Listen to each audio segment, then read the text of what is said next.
Alright, good evening everyone. Happy Sunday. I made a typo on my stream. Or on my title. Gotta fix that. There we go. We're reading chapters 5 through 8 tonight. I already read chapter 4. That was last Sunday. Hey, we got Brolita in the house. Brolita! Brolita! What's up, man? I see your little emote and that makes me like wanna like yell because like your little guy is like yelling there. He's raging out. Let's see. Berlita said I was gonna message you earlier. I had something I wanted to share with you and Tika. Ooh, you can still message me though. I'm sorry I haven't like checked my messages. Dude, I'm so bad with it. Uh, I get busy, busy during the day, busy in the evening, busy all the time. You know what I mean? I did this not switch? Why did it not switch? What's going on? Come on. Did I press the wrong button? What's happening here? There we go. Alright, there. Yes, yes.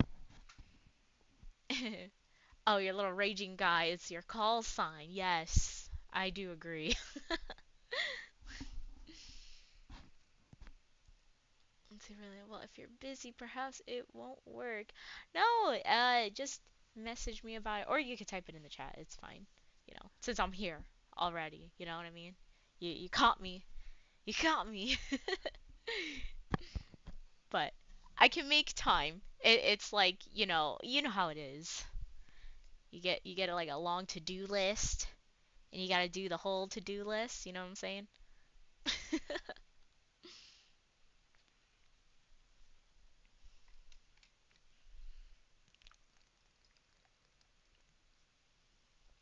Let's see. Last night I created the second coolest thing I've ever made. Ooh, the second coolest. Was the first coolest your comic? You created the Raging Brolitas theme song. Hey! That's awesome! Yes, I want to hear it. Yes, I do. That's for sure.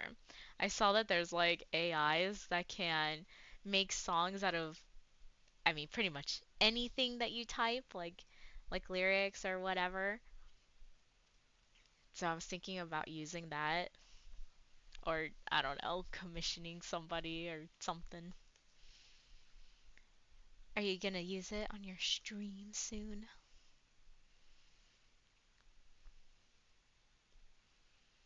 Let's see here. Berlita said I wrote the lyrics and used AI tools for it. Yes. It turned out badass. Okay, cool. Let me know what AI you used so I can check it out and report back on like I don't know on if it works for me. Suno. I think I've heard of that one. I believe I did. Well, I will definitely have to check it out for sure. I'll write some lyrics and hopefully it'll make it sound cool. It'll be like, I don't even know what type of style I would do it in?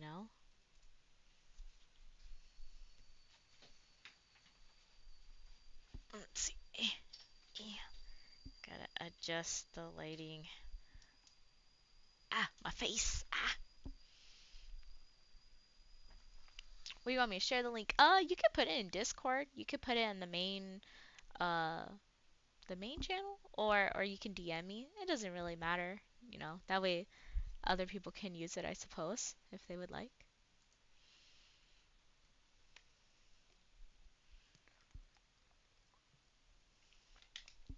All right, Berlina. I'm gonna go ahead and start, cause I don't know. I've been kind of talking for a while now, and I know you're all here for the talking, but talking of the book, I haven't read ahead, so if I start messing up on some of these Russian words, I apologize. And I haven't been practicing my Russian accent either, so It might be terrible. I've been doing a lot of training, and this week I'm gonna try to pick it up a little bit more. I'm gonna be running more and working out more, cause I'm trying to get stronger. All right. So we're still in part one, chapter 5. Oh my gosh, and this thing is still written wrong. What happened here? There we go.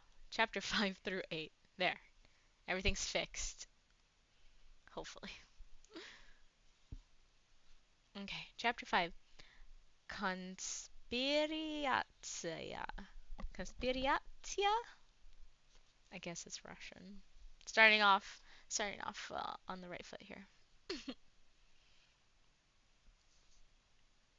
So let's see. Actually, all right. So last week we were following General G of the SMERSH group, and he was just finishing talking with his men, letting them know that they have to do some crazy stuff for the motherland. Is it motherland? Is that what they say?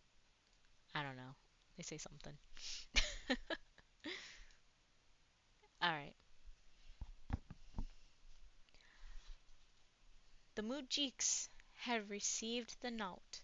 General J. General G gave them a few minutes to lick their wounds and recover from the shock of the official lashing that had been meted out. No one said a word for the defense. No one spoke up for his department or mentioned the countless victories of Soviet intelligence that could be set against the few weeks. And no one questioned the right of the head of SMERSH, who shared the guilt with them, to deliver this terrible denunciation. The word had gone out from the throne, and General G had been chosen as the mouthpiece for the word. It was a great compliment to General G that he had been thus chosen, a sign of grace, a sign of coming preferment, and everyone present made a careful note of the fact that, in the intelligence hierarchy, General G, with SMERSH behind him, had come to the top of the pile. At the end of the table, the representative of the Foreign Ministry, Lieutenant General Vos Vosvishki Vosvishinsky of Rumid, watched the smoke curl up from the tip of his long Kazbek cigarette, and remembered how Molotov had privately told him, when Beria was dead, that General G would go far. There had been no great foresight in this prophecy, reflected Vosveshinsky. Beria had disliked G and had constantly hindered his advancement, side-tracking him away from the main ladder of power into one of the minor departments of the then Ministry of State Security, which on the death of Stalin Beria had quickly abolished as ministry. Until 1952, G had been deputy to one of the heads of this ministry. When the post was abolished, he devoted his energies to plotting the downfall of Beria, working under the secret orders of the formidable General Serov, whose record put him out of even Beria's reach. Surov, a hero of the Soviet Union and a veteran of the famous predecessors of the MGB, the Cheka, the OGPU, the NKVD, and the MVD, was, in every respect, a bigger man than Beria. He had been directly behind the mass executions of the 1930s when a million died. He had been metteur en scène of most of the great Moscow show trials. He had recognized the bloody genocide in the Central Caucasus in February 1944, and it was he who had inspired the mass deportations from the Baltic states and the kidnapping of the General Atom and other scientists who had given Russia her great technical leap forward after the war. And Beria and all his court had gone to the gallows, while General G had been given SMERSH as his reward. As for Army General Ivan Serov, he, with Bulganin and Khrushchev, now ruled Russia. One day he might even stand on the peak, alone. But, guessed General Vozvinshinsky, glancing up the table at the gleaming billiard ball skull, probably with General G not far behind him. Man, that guy's name is oof, it's hard to read.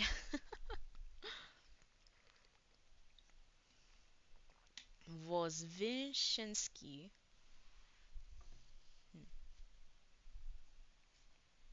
The skull lifted, and the hard, bulging brown eyes looked straight down the table into the eyes of General Vozvinshinsky. General Vozvinshinsky managed to look back calmly, and even with a hint of appraisal. That is a deep one, thought General G. Let us put the spotlight on him and see how he shows up on the soundtrack. Oop. Let's see who's talking here. Comrades! Gold flashed from both corners of his mouth as he stretched his lips in a chairman's smile. Let us not be too dismayed. Even the highest tree has an ox waiting at its foot. We have never thought that our departments were so successful as to be beyond criticism. What I have been instructed to say to you will not have come as a surprise to any of us. So let us take up the challenge with a good heart and get down to business. Round the table there was no answering smile to these platitudes. General G had not expected that there would be. He lit a cigarette and continued. I said that we have at once to recommend an act of terrorism in the intelligence field, and one of our departments, no doubt my own, will be called upon to carry out this act. An inaudible sigh of relief went round the table. So, at least SMERSH would be the responsible department. That was something. But the choice of a target will not be an easy matter, and our collective responsibility for the correct choice will be a heavy one. Soft, hard. Hard, soft. The ball was now back with the conference. Let's see, Berlita said, I'm falling asleep in my chair, got 4 hours of sleep, and walked a few miles today, so I'll talk to you later. Alright, Berlita, have a good night. I'm glad you were moving around and doing some stuff today, so make sure you catch up on that sleep, man. 4 hours? Whew, it's a while. But take it easy. Bye. Good night. Thanks for stopping by. And I'll take a look at that AI thing that you sent me. Okay? Bye. I just got some tea and it's like super hot. It's burning my face before I even take a sip.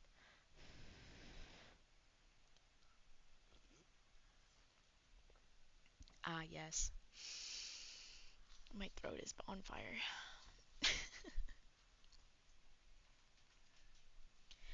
It is not just a question of blowing up a building or shooting a prime minister. Such bourgeoisie horseplay is not contemplated. Our operation must be delicate, refined, and aimed at the heart of the intelligence apparatus of the West. It must do grave damage to the enemy apparatus, hidden damage, which the public will hear perhaps nothing of, but which will be the secret talk of government circles. But it must also cause a public scandal so devastating that the world will lick its lips and sneer at the shame and stupidity of our enemies. Naturally, governments will know that it is a Soviet conspiracia. That is good. It will be a piece of hard policy, and the agents and spies of the West will know it too, and they will marvel at our cleverness, and they will tremble. Traitors and possible defectors will change their minds. Our own operatives will be stimulated. They will be encouraged to greater efforts by our display of strength and genius. But of course, we shall deny any knowledge of the deed, whatever it may be, and it is desirable that the common people of the Soviet Union should remain in complete ignorance of our complicity.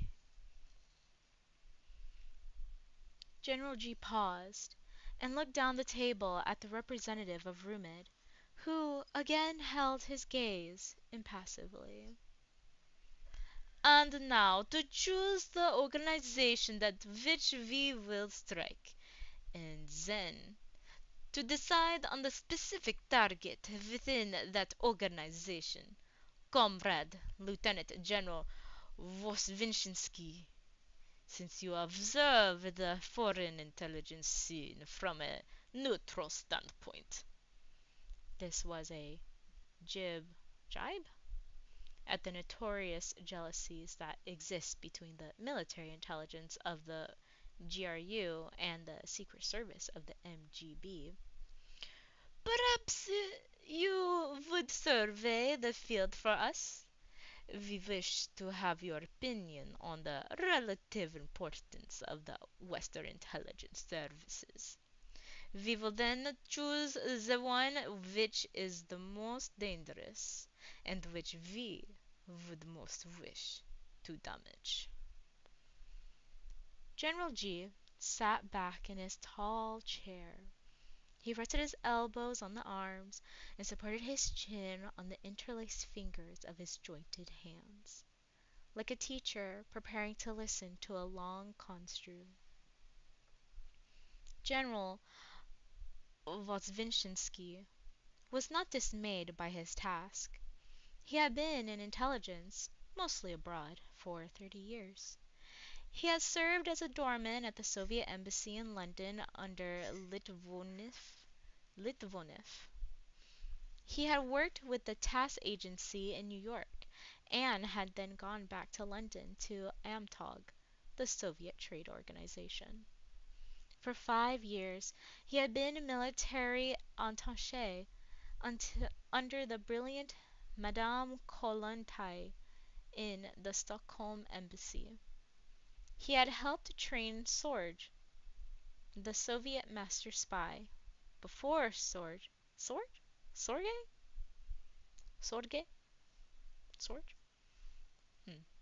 Before he went to Tokyo.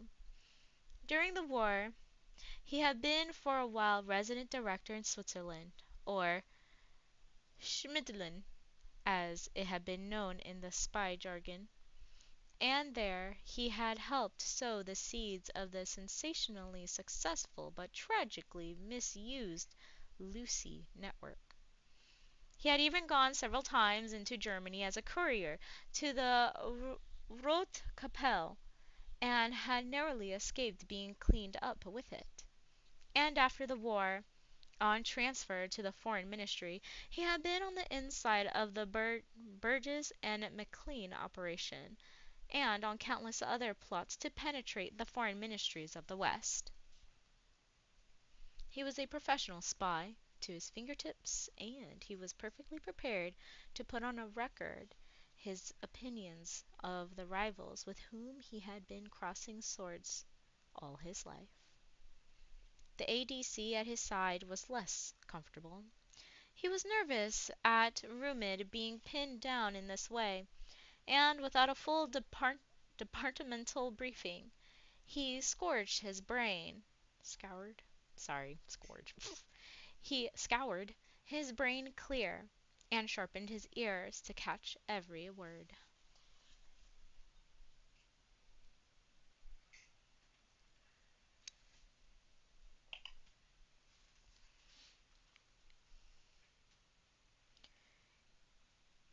In this matter, said General Vosvinsky, Vosvinsky carefully, one must not confuse the man with his office.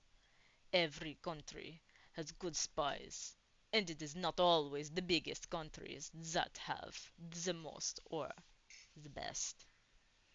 But secret services are expensive, and small countries cannot afford the coordinated efforts which produces good intelligence.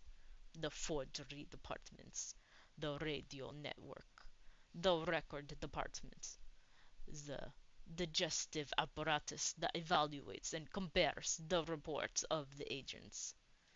There are individual agents serving Norway, Holland, Belgium, and even Portugal, who could be a great nuisance to us if these countries knew the value of their reports, or made good use of them.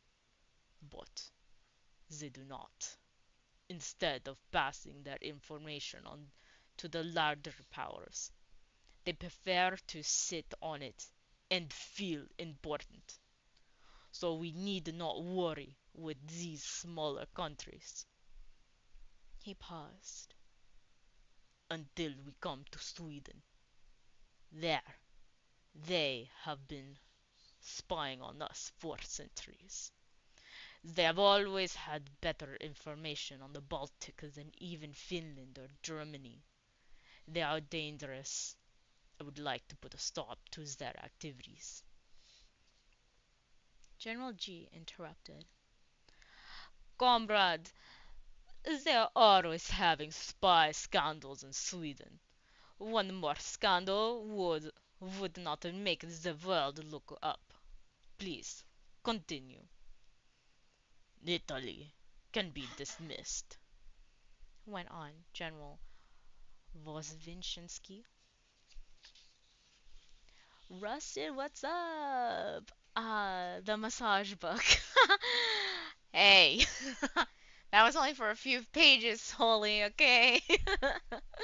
That is, we're past that. We're past that point now. It's an actual book now. You know, with spying and espionage and murder. You just got off a 10-hour shift. Oh my gosh. Dude, are you okay? You feeling all right? You got some water? Are you eating something? You gotta relax, just a little bit. Hopefully it was a good shift. Hopefully it wasn't too bad.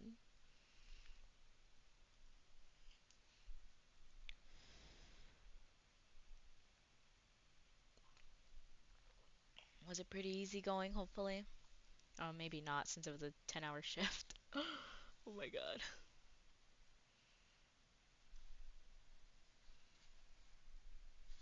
Did I just skip a page? What just happened?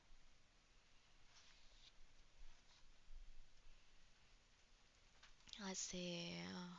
Holly said, "Yep. Finally back to work after the back injury. It went pretty well, actually. Hey, well, congratulations.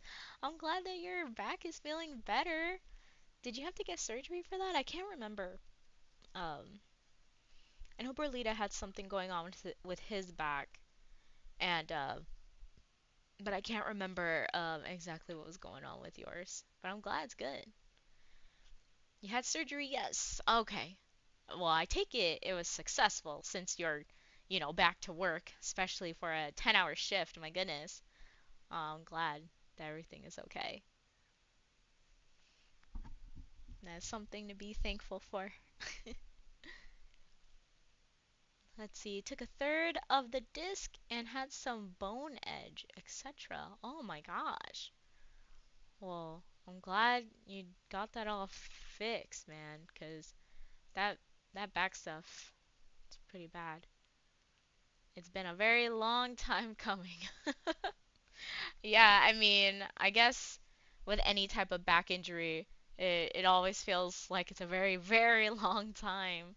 Oh man. I haven't had any back injuries, so I'm thankful for that. So I don't know, I can't really say like I know what you mean, but I'm very happy that you're okay. Let's see. Holly said, "Yeah, I was numb in the toes by the time they did surgery." Oh my god. Yeah, I was just gonna say you had a pinched nerve. Holy moly. Oh man. Yeah, that's not good. Well, so now you have feeling in your toes then, I assume. Hopefully. You're sciatic, yes. Okay.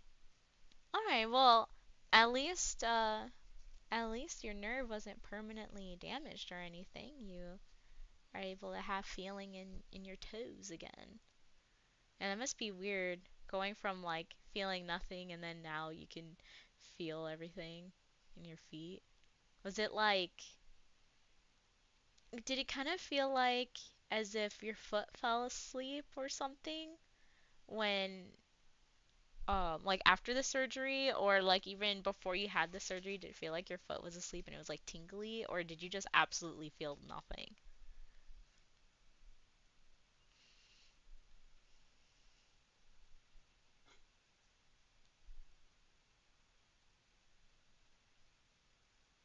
Let's see. Fix this. Let's see. Holly say, "Yep, feeling everywhere. Some residual back pain. Or like if toes were super cold and kicking things didn't register. Weird. Huh. It's strange that it felt like that your foot was cold and then you couldn't feel anything. Oh, it's as if you had what's that called? Frostbite? Where like you can feel, but it's like you can't really feel. You just feel how cold your fingers or toes are. Huh. That's strange. I mean, I guess it makes sense because like frostbite, the first step is like nerve damage or something, right? Let's see. Holly said, "I have failed back surgery syndrome, meaning they didn't fix everything." Oh my gosh. Oh. Well, I mean, it's good enough, right? Like, I mean, you're moving around, working. You can feel your toes. Are you gonna have to get another surgery to fix that up?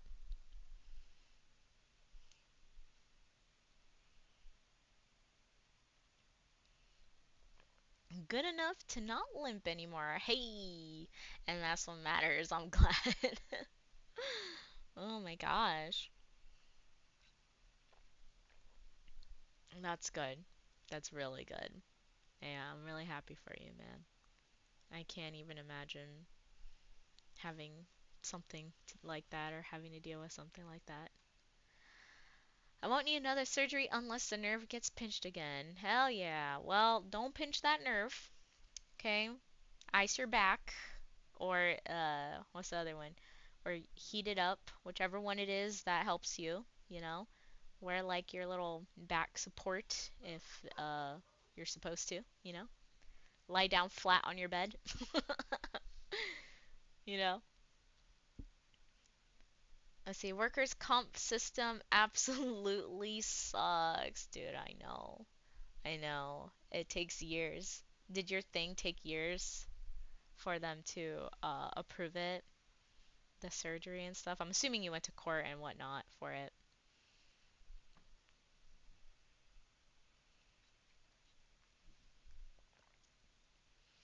Let's see, heat helps a bit. I have some braces for hips and back if necessary. Nice. Well, I'm glad you have everything going. You're being smart about it, so that's good. It took 2.75 years to finally get approved to work again. Wow! Oh man. Well, it seems like you're really excited that you're able to work and that everything is going well. So I'm glad that, it's working out for you. 'Cause that's terrible that you went through that. But it's also good that like you're better now. You've been going crazy at home. I guess that's why you started streaming, huh? That was like a similar reason I started streaming. Cause I injured my arm.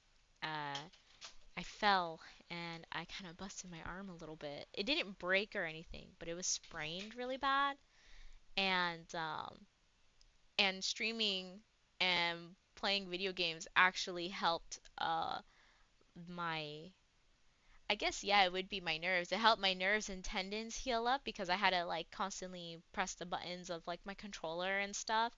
And before, just doing those fine motor movements uh hurt.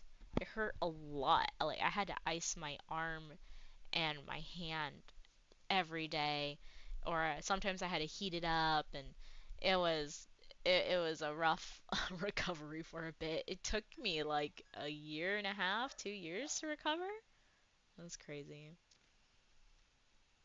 Let's see. Holly said, "Nah, I've been streaming for 5 years on Twitch." Oh, nice. Yeah, I would be streaming on Twitch right now too, but for some reason my connection is all messed up with Twitch, and it messed with my connection. When was it? Friday, when I was trying to play Helldivers. I just couldn't connect to anything, and I had to restart my stream a couple of times. Let's see. Adding kick was part curiosity, part busying myself. Yeah, well, kick is cool. I'm enjoying it. I have kick, and now I have YouTube, which is pretty interesting. But I'm gonna go ahead and start back up on this story.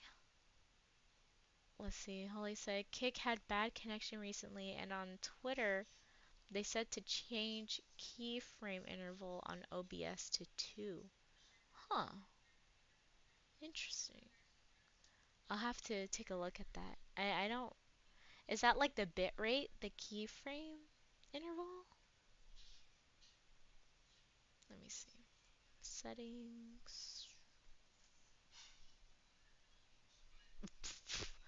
Oh, my bit rate is at 8. It's at 8,000 for Kick.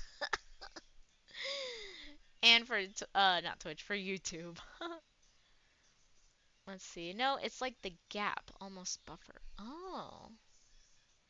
Let me see if I can find that.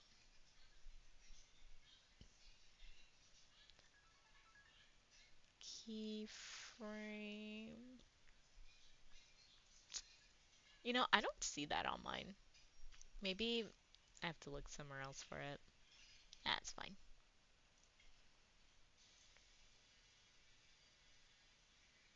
Let's see. Oh, Twitch maxes out at only 6500 bitrate, so they can't handle your power. Dude, I reduced it to 2000. I reduced it to 2000 bitrate for Twitch, and they were still having problems. Like, it was buffering like crazy.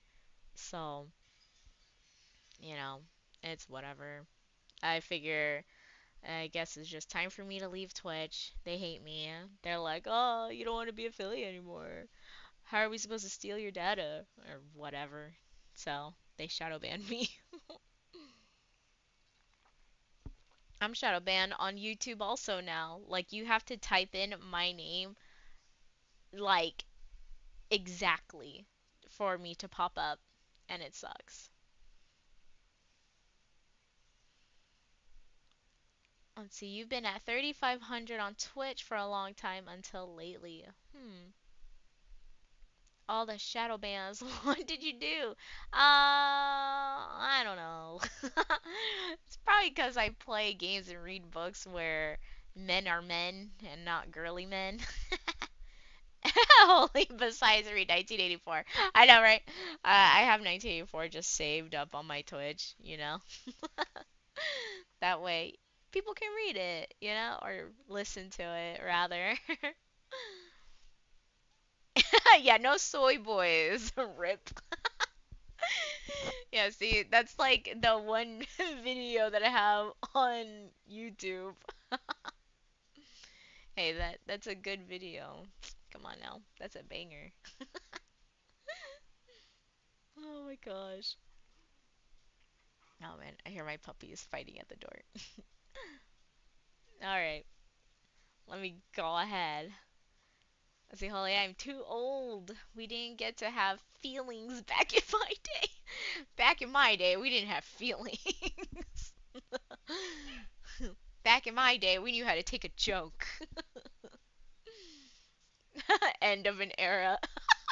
Oh my god, holy. No, we need to bring it back. We need to bring back the good old days of when people didn't have feelings and could take a joke.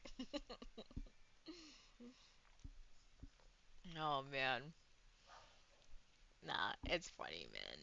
It's funny seeing how upset people get. I'm just like, are they serious? Is this for real right now? Oh my gosh. Suck it up, cowboy. Rub some dirt on it. Oh my god. Yeah, rub some dirt on your feelings, bro. Toughen up. Jeez. Okay, for real this time. I gotta continue. We're still in the meeting, Holy, if since you just joined in. We're still in the Russian meeting of where they're planning on doing some terrorism to scare the Western countries and show their power. One of those cool type of deals. So we're hanging out with the Russians now. Man, I was talking all out of my Russian accent. Now it's gonna be hard to get back into it.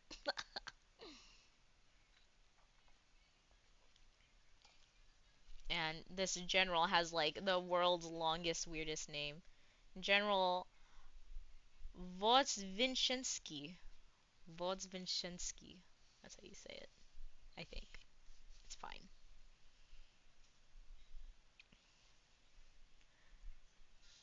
Let's see. Okay, this is him talking. They are clever and active, but they do not do us no harm.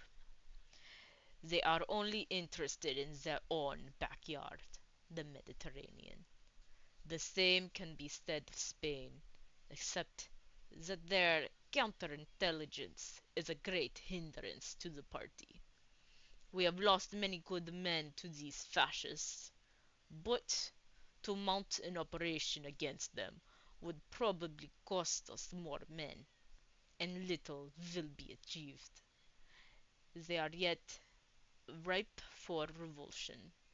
In France, while we have penetrated most of their services, the Duxim Bureau is still very clever and dangerous. There are men called Mathis at the head of it, a Mendes France appointment. He would be a tempting target, and it would be easy to operate in France. France is looking after herself, commented General G. See, Holy said General Oshkosh Bagosh. Oshkosh Bagosh. Pretty much, man.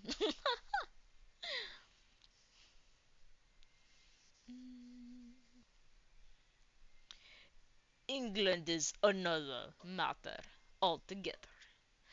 I think I think we will all respect her for her intelligence service.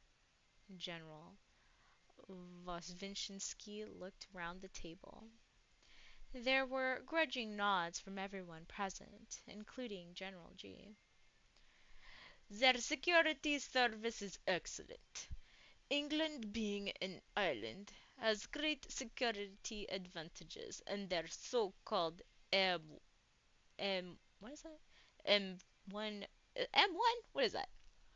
Oh, sorry. MI employs men with good education and good brains. Their security service is still better. They have notably successes in central in certain types of operation. We are constantly finding that they have been there before us. Their agents are good. They pay them little money, only 1,000 or 2,000 rubles a month, but they serve with devotion. Yet these agents have no special privileges in England, no relief from taxation, and no special shops such as we have, from which they can buy cheap goods. Their social standing abroad is not high, and their wives have to pass as the wives of secretaries. They are rarely rewarded a decoration until they retire. And yet, these men and women continue to do this dangerous work. It is curious. It is perhaps the public school and university tradition, the love of adventure. But still, it is odd that they played this game so well, for they are not natural conspirators. General Voshvinsky felt that his remarks might be taken as too laudatory.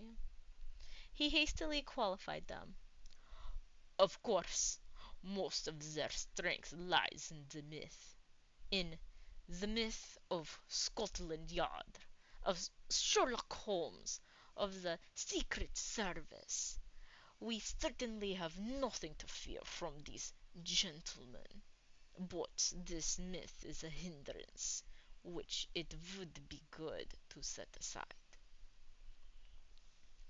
And the Americans, General G wanted to put a stop to Vorvinshinsky's attempts to qualify his praise of British intelligence.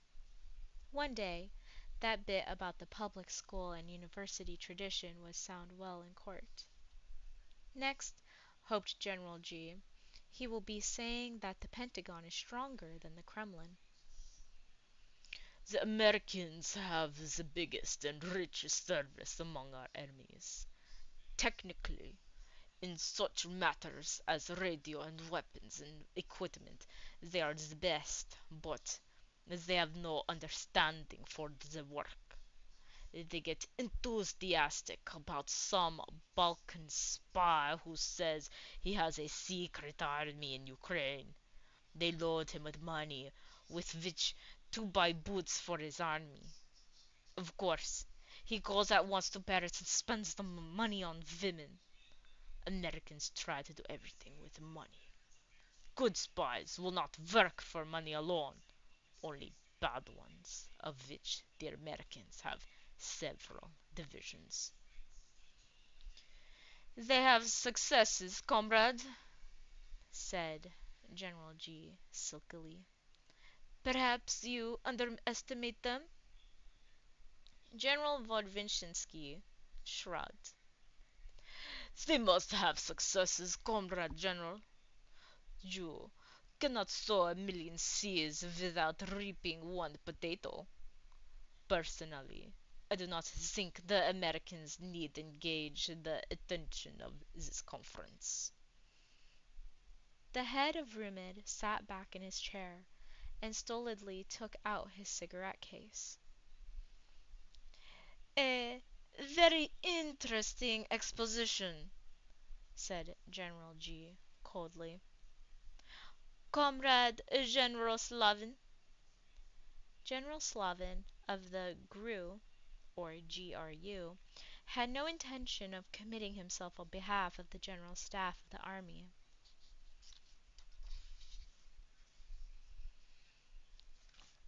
I have listened with interest to the words of Comrade General Vorvinshinsky. I have nothing to add. Colonel of State Security Nikitin of MGB felt it would do no great harm to show up the GRU as being too stupid to have any ideas at all, and, at the same time, to make a modest recommendation that would probably tally with the inner thoughts of those present. And that was certainly on the tip of General G's tongue. Colonel Nikitin also knew that, given the proposition that had been posed by the Presidium, the Soviet Secret Service would back him up. Let's see, what will he say? Throwing shade at Conan Doyle, fourth wall broken. Oh my god. Let me get drink of this. It's tea.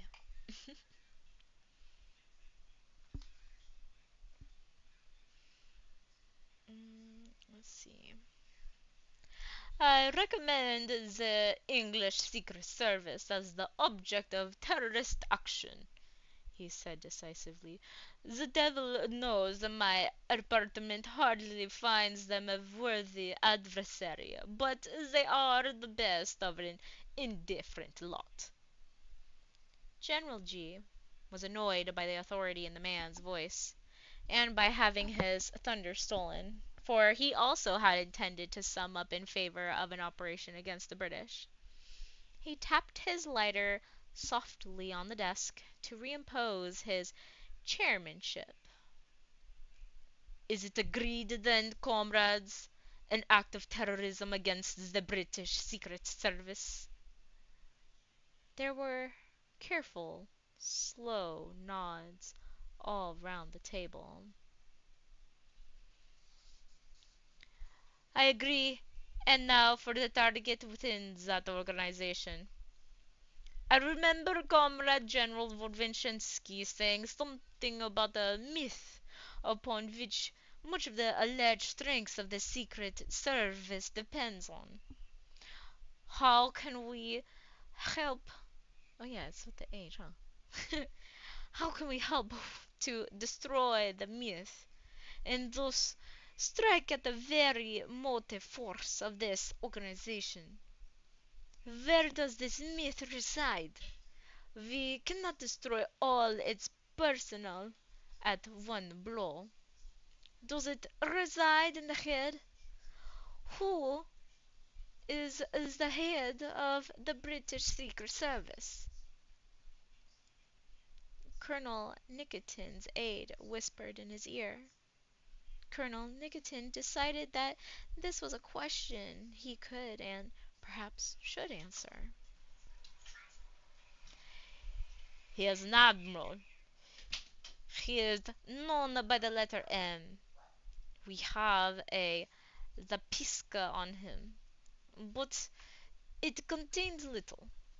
He does not drink very much. He is too old for women. The public does not know of his existence. It would be difficult to create a scandal round his death, and he would not be easy to kill. He rarely goes abroad.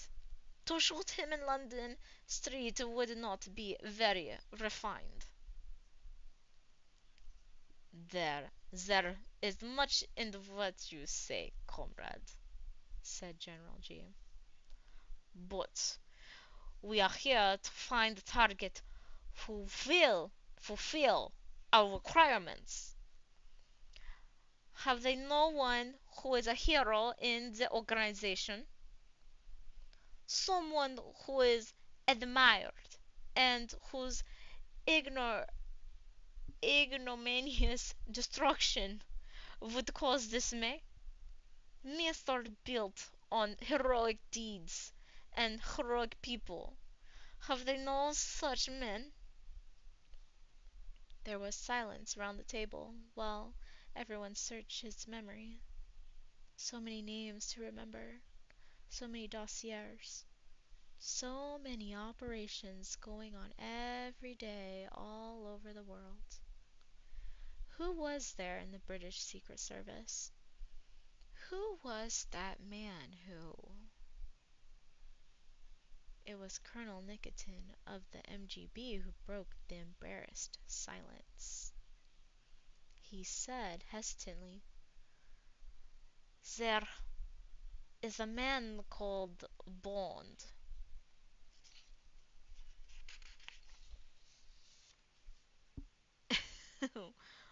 Molly, what are you saying? I need to drink tea more often. Particularly green varieties are supposed to decrease inflammation and thus pain. Yes, that's right. Green tea and hibiscus. Hibiscus helps with like blood circulation, so that might help too. Let's see. Rara Rasputin. Rara Rasputin, lover of the Russian queen. It was a shame how he carried on. Dossie A's. Yeah, hibiscus tea is good with a little bit of honey. Oh, so nice. It's so nice. I'm drinking just honey tea right now, and it is very nice.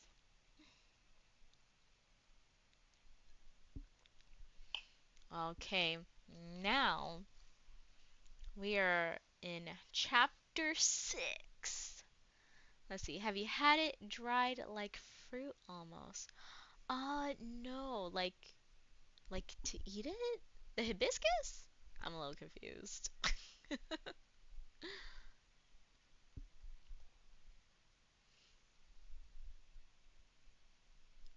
No, I have not. I've not eaten hibiscus like that. I drink it as tea, but not eating it. No.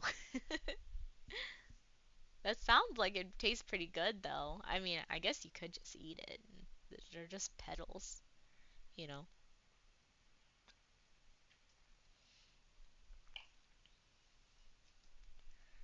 Let me see.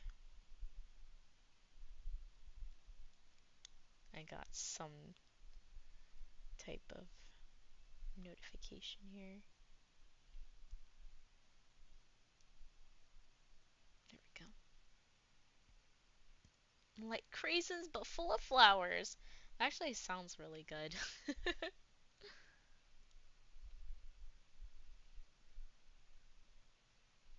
Alright. Let's keep on going. Yeah, Russian they do the right? When they say the H, the ha. Ha. Can't remember. Think so. Alright, chapter 6. Death warrant. Ooh, spooky.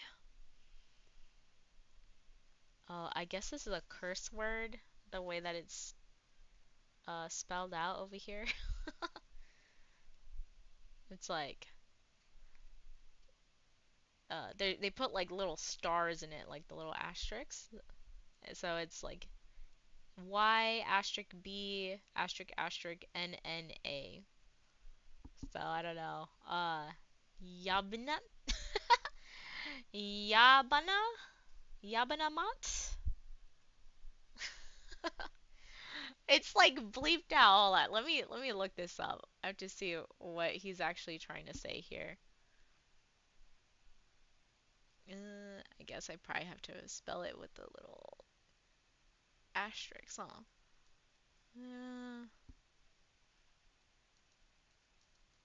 I mean, I'm surprised they have it like bleeped out in the book. The book is censored. This is some bullshit. What does this mean?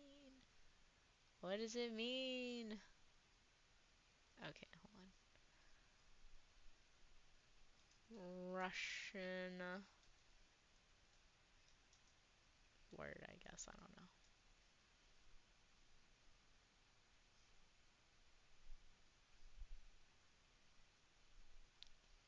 That's not that one. Yobtovmat?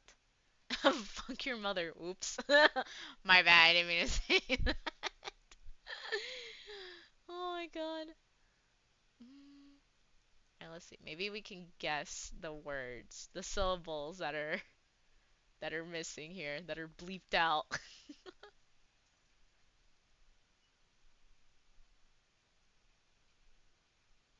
Let's see.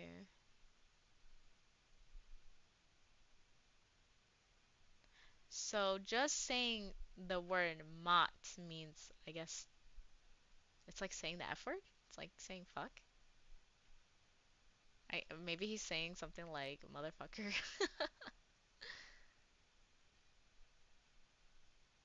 Let's see. Sorry guys, I want to look this up. I want to see what this word is. Mm, pi- Pista? That's cunt. Oops.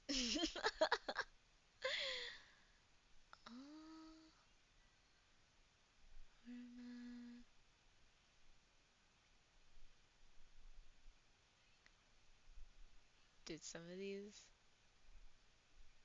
are crazy. I'm trying to find this specific one that he's trying to say.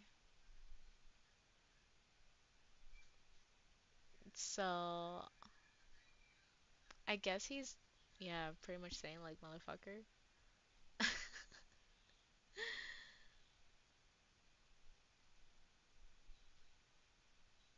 Uh,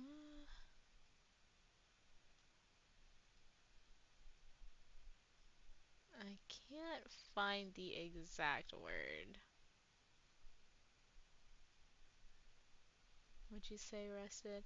There's a bunch on Amazon, but not sure which ones are fully dried or teas or dehydrated to eat. Sam Trader Joe's, I think maybe. Yeah, I get like, I mean they say they're organic or something. Uh, hibiscus leaves, but yeah, no, you never know. They're always saying, "Ooh, it's organic," but it's probably like some bullshit. Let me trying to find this word, this phrase rather, not a word. Let's see. Well, it's not that one. I can't even say them because it might be that bad. But it's almost spelled like it's a banana. Something you banana. What the hell? Um,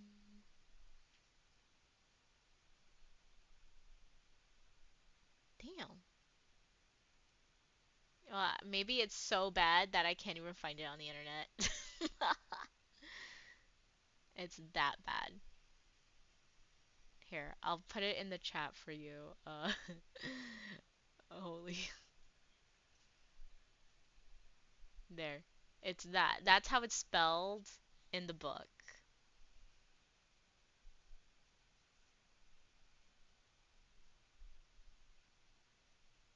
Hmm. I'd have to ask a Russian.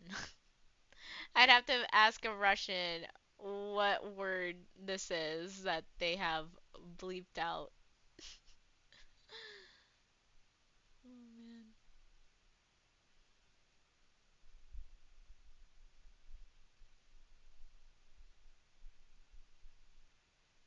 Hmm. Alright. Well, constitute of what? So mat is censored in the media, and use of mot in public constitutes a form of disorderly conduct punishable under an Article 21(1). Oh my god. Jeez. This is that hate speech. Hmm. So let's see. It's the word for mother. The term might rather come from a word meaning loud yell, which is now used in only a few expressions such as whatever that was. Hmm. Okay. Okay, so mot is something about someone's mother. So you're saying, yeah, it's like fuck your mom or motherfucker, pretty much. That's so funny. Okay. Oh my gosh, this one, Piosub Sovyumat, which translates into English, a male dog fucked your mother. Oh my god. Alright. Oh, I forgot I'm streaming on YouTube. I'm gonna get banned. Oh man. Whoops. Sorry, YouTube. I forgot. I thought it was only on gig. Oopsie. Holy interesting. So he made his mother yell last night. She yelled at him. She was like, "Why are you so Russian? Why you so Russian?" All right. So I need like a beep sound. Hold on. Actually, I have a little soundboard up. Sensor beep. It might be kind of loud. Okay, fine. Maybe just beep.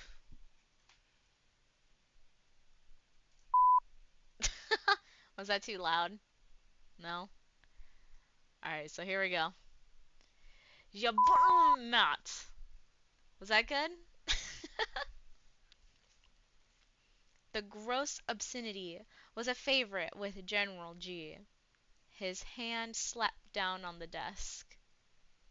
Okay, Holy, it wasn't too loud. Okay, good. There. I don't know how many times I'll use that, but we have it. His hand slapped down on the desk. Comrade, there certainly is a man called Bond, as you put it. His voice was sarcastic. How did he pronounce? Oh, that's so funny. Shims Bond. He pronounced it Shims. It says that in the book. He pronounced it Shems instead of James. Here we go. And nobody, myself included, could think of this spy's name. We are indeed forgetful. No wonder their intelligence apparatus is under criticism. Let me get back to this part. General Vodvinsky felt he should defend himself and his department. There are countless enemies of the Soviet Union, Comrade General, he protested. If I want their names, I send to the Central Index for them. Certainly, I know the name of this Bond. He has He has been a great trouble to us at different times. But today my mind is full of other names. Names of people who are causing us trouble today, this week. I am interested in football, but I cannot remember the name of every foreigner who has scored the goal against the Dynamos. You are pleased to joke, comrade, said General G, to underline this out-of-place comment. This is a serious matter. I, for one, admit my fault in not remembering the name of this notorious agent. Comrade Colonel Nikitin will no doubt be refresh our memories further. But I recall that this Bond has at least twice frustrated the operations of SMERSH. That is, he added, before I assumed control of the department. There was this affair in France at that casino town. The man La Chef, an excellent leader of the party in France, he foolishly got into some money troubles, but he would have got out of them if this Bond had not interfered. I recall that the department had to act quickly and liquidate the Frenchman. The executioner should have dealt with the Englishman at the same time, but He did not. Then, then there was this Negro of ours in Harlem, a great man, one of the greatest foreign agents we ever employed, and with a vast network behind him. There was some business about a treasure in the Caribbean. I forget the details. This Englishman was sent out by the Secret Service and smashed the whole organization and killed our men. It was a great reverse. Once again, my predecessor should have proceeded ruthlessly against this English spy. Colonel Nikitin broke in. We had a similar experience in the case of the German Drax and the rocket. You will recall the matter, Comrade General. A most important conspiracy. The General Staff were deeply involved. It was a matter of high policy which could have borne decisive fruit. But again, it was this Bond who frustrated the operation. The German was killed. There were grave consequences for the state. There followed a period of serious embarrassment which was only solved with difficulty. General Slavin of GRU felt that he should say something. The rocket had been an army operation, and its failure had been laid at the door of GRU. Nikitin knew this perfectly well. As usual, MGB was trying to make trouble for GRU, raking up old history in this matter. Let's see who's talking here. Yes, for this man to be dealt with by your department, Comrade Colonel, he said icily. I cannot recall that any action followed our request. If it had, we should not now be having to bother with him. Colonel Nikitin's temples throbbed with rage. He controlled himself.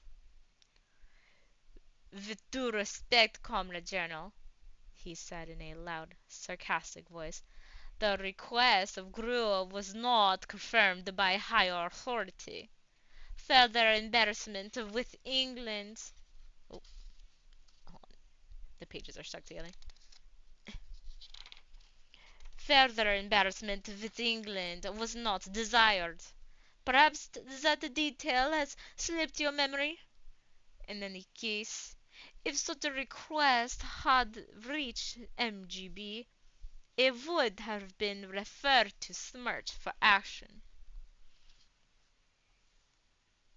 Let's see, Holy sounds like he has high blood pressure, temples throbbing. He needs some tea.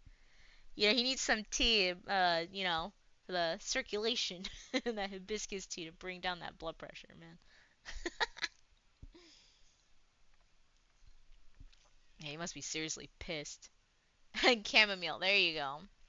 Gotta soothe him. Calm down. Drink a little tea. Don't have an aneurysm, you know. Oh, man.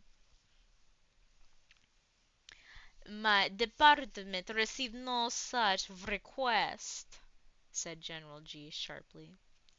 Or the execution of this man would have rapidly followed. However, this is no time for historical researches. The rocket affairs was 3 years ago. Perhaps the MGB could tell us of the more recent activities of this man. Colonel Nikitin whispered hurriedly with his aide. He turned back to the table. We have very little further information, Comrade General, he said defensively. We believe that he was involved in some diamond smuggling affair. That was last year, uh, between Africa and America. The case did not concern us. Since then, we have no further news of him.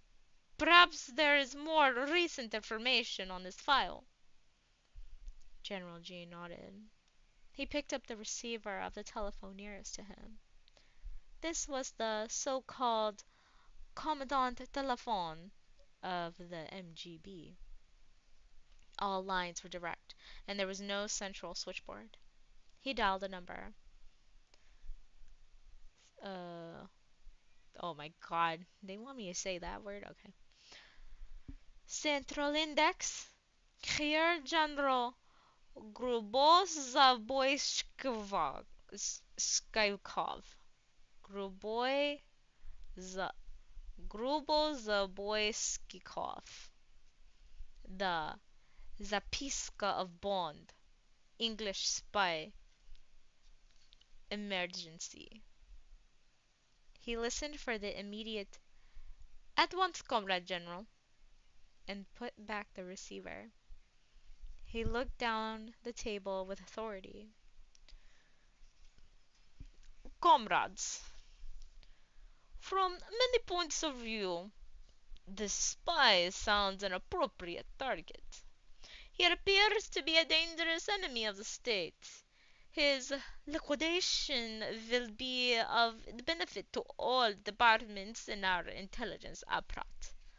Is that so?" The conference grunted. Dude, I'm having a hard time reading. The conference grunted. "Also, his loss will be felt by the Secret Service, but will it do more? Will it seriously wound them? Will it help to destroy this myth about which we have been speaking? Is this man a hero to his organization and his country?" General Vojvinsky decided that this question was intended for him. He spoke up. "The English are not interested in heroes unless they are footballers or cricketers or jockeys. If a man climbs a mountain or runs very fast, he also is a hero to some people, but not to the masses. The Queen of England is also a hero, and Churchill. But the English are not greatly interested in the military heroes. This man Bond is unknown to the public. If he was known, B would... Huh. Oh, there's a typo here. Instead of he, they wrote B. Hmm. If he was a hero, he would be not... He would still not be a hero. In England, neither open war nor secret war is a heroic matter. They do not like to think about war, and after a war, the names of their war heroes are forgotten as quickly as possible. Within the Secret Service, this man may be a local hero, or he may not. It will depend on his appearance and personal characteristics. Of these I know nothing. He may be fat and greasy and unpleasant. No one makes a hero out of such a man, however successful he is." Nikitin broke in. "English spies we have captured speak highly of this man. He is certainly much admired in his service. He is said to be a lone wolf, but a good-looking one." The internal office telephone purred softly. General G lifted the receiver, listened briefly, and said, "Bring it in." There was a knock on the door. The ADC came in carrying a bulky file in cardboard covers. He crossed the room and placed the file on the desk in front of the general, and walked out, closing the door softly behind him. Holy fat, greasy Bond. I know, he's so fat and greasy. Dang. He needs to do something about that fat and grease.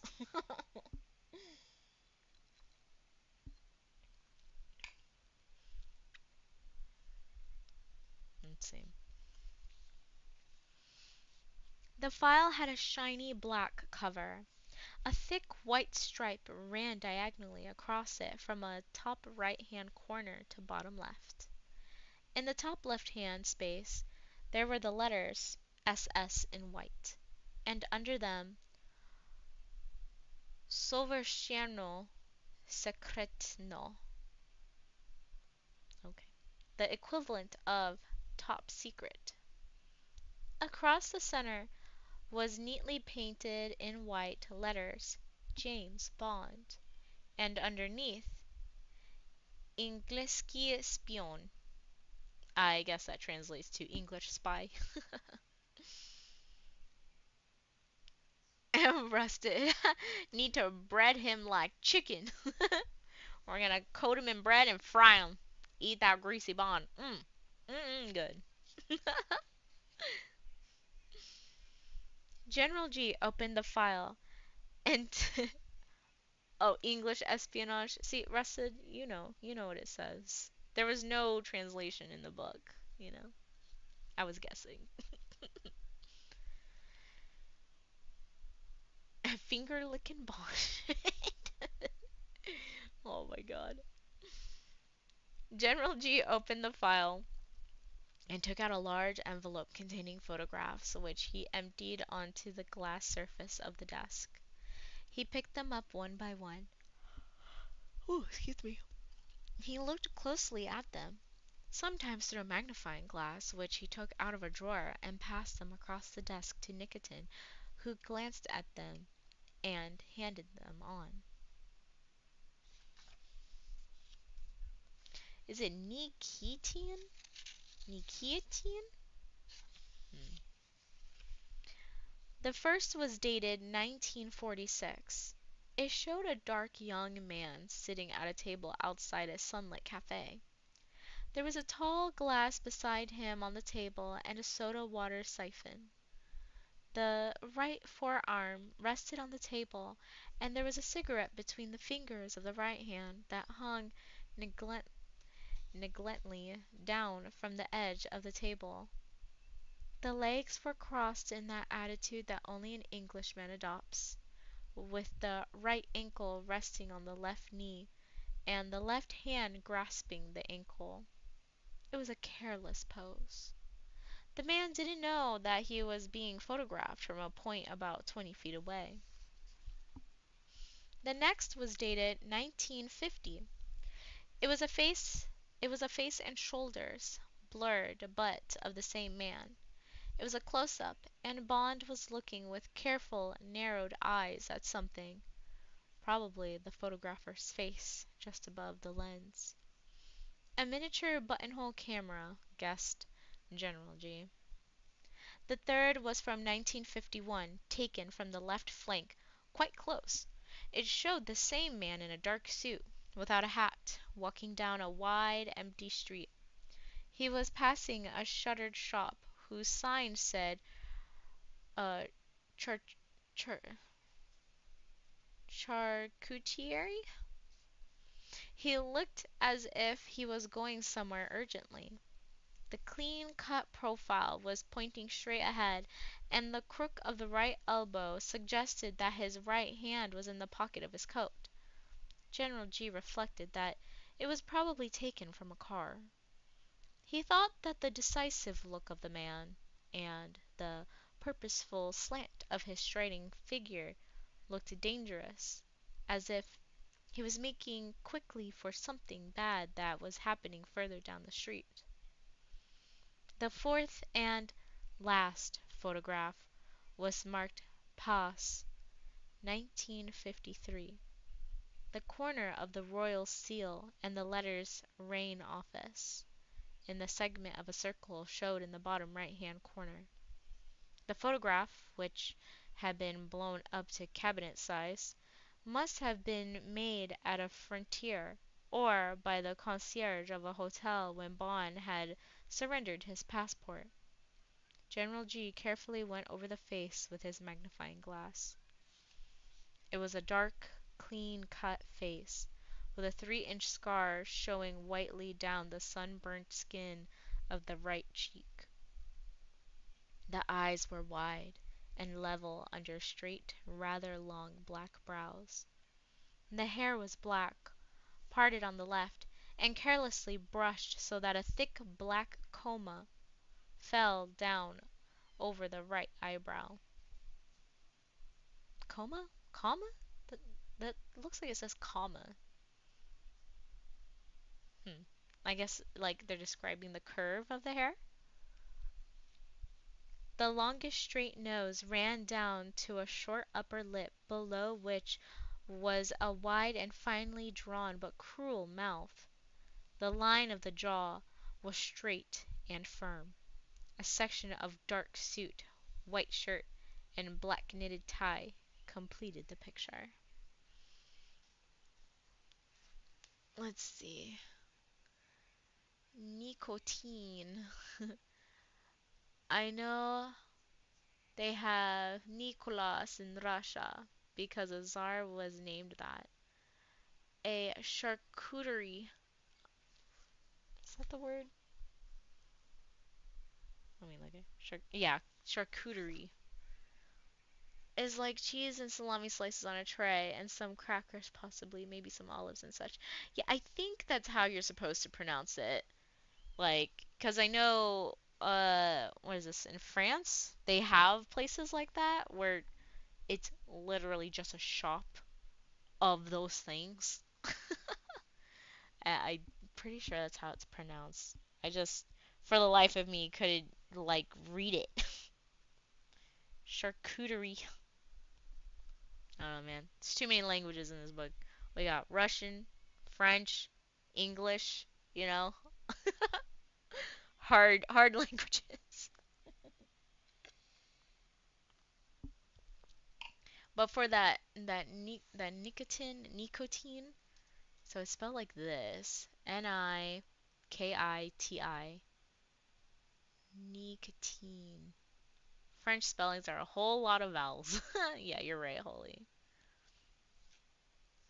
So I just don't know if this guy's name would be pronounced like like Nikitin or Nikitin or cuz it's Russian or Nikitin. Nikitin. Nikitin. So, it depends on the language.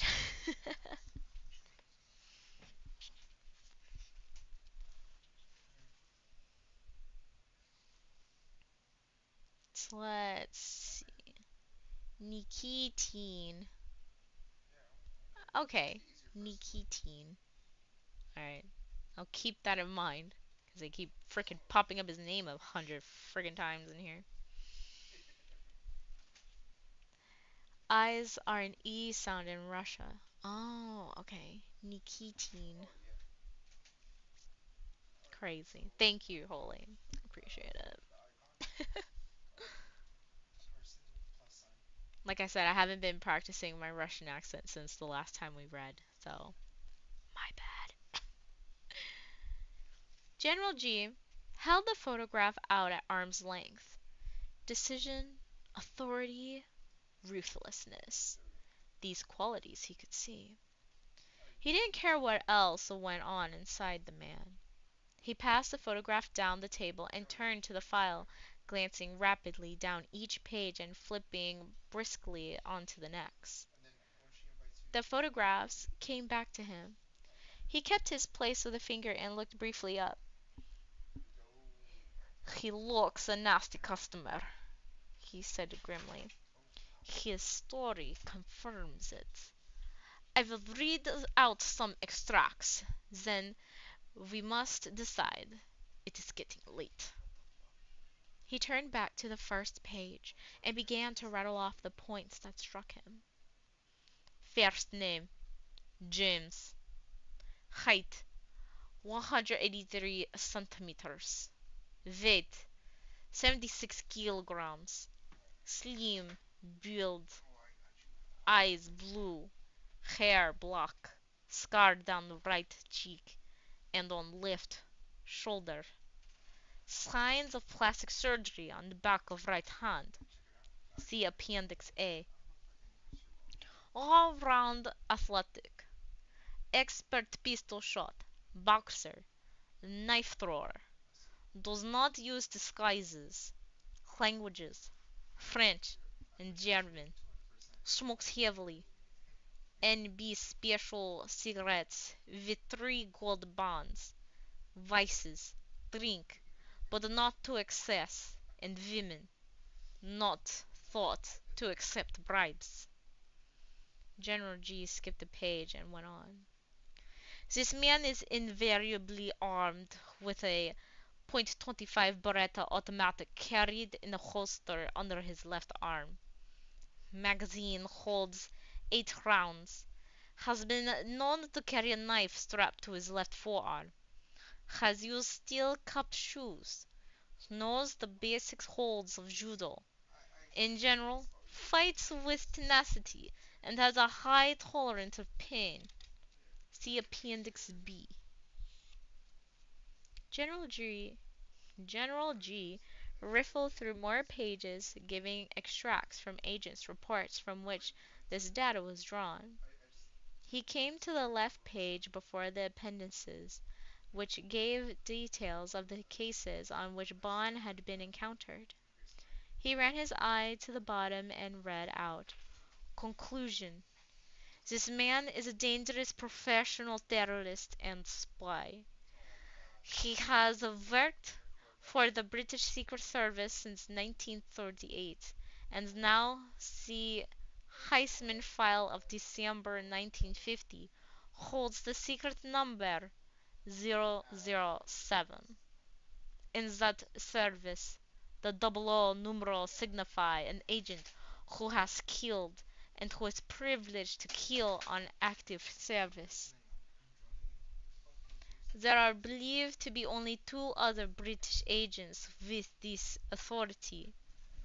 The fact that this spy was decorated with the CMG in 1953, an award usually given only on retirement from the Secret Service, is a measure of his worth. If encountered in the field, the facts and full details to be reported to headquarters. See SMERSH, MGB, and GRU Standing Orders 1951 onwards.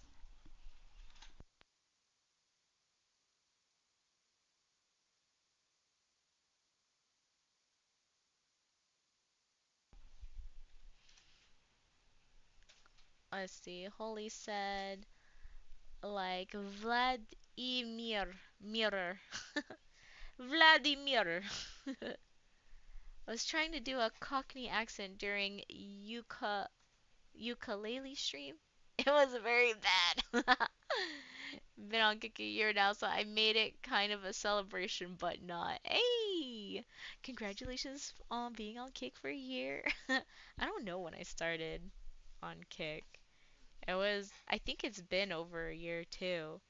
I started like when Kick kind of was first announced, but I didn't have like the computing power to run both streams at the same time. I can't even do I can't even do an English accent. Like I speak I mean I don't speak English. I speak American. So, speaking English is weird. Let's see. Resta said, thanks. I know it was spring, so yeah, not sure exact day. Yeah, no, that's cool. It's always cool. Like you said, you've been streaming for like 5 years. I've been streaming for probably like 3 years. Yeah, 3 years. So it's pretty neat. I have fun with it. It's cool doing the reading streams. It's like super chill. Okay. Okay, here we go. General G shut the file and slapped his hand decisively on the cover. Well, comrades, are we agreed? Yes, said Colonel Nikitin loudly. Yes, said General Slavin in a bored voice. Oh, bored. Yes, that's how he said it. General Voshvishensky was looking down at his fingernails. He was sick of murder. He had enjoyed his time in England. Yes, he said. I suppose so. General G's hand went to the internal office telephone. He spoke to his ADC. Oh, death warrant, he said harshly. Made out in the name of James Bond. He spelled the names out. Description: Englinsky spion. Crime: enemy of the state. He put the receiver back and leaned forward in his chair.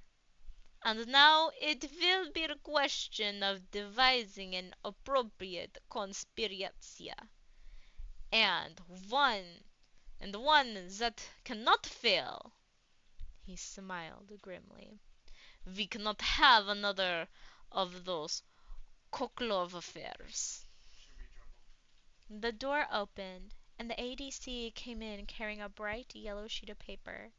He put it in front of General G and went out. General G ran his eyes down the paper and wrote the words, "To be killed, Grubosobojkikov," at the head of the large empty space at the bottom. He passed the paper to the MGB man, who read it and wrote, "Kill him, Nicotine," and handed it across to the head of GRU, who wrote, "Kill him, Slavin."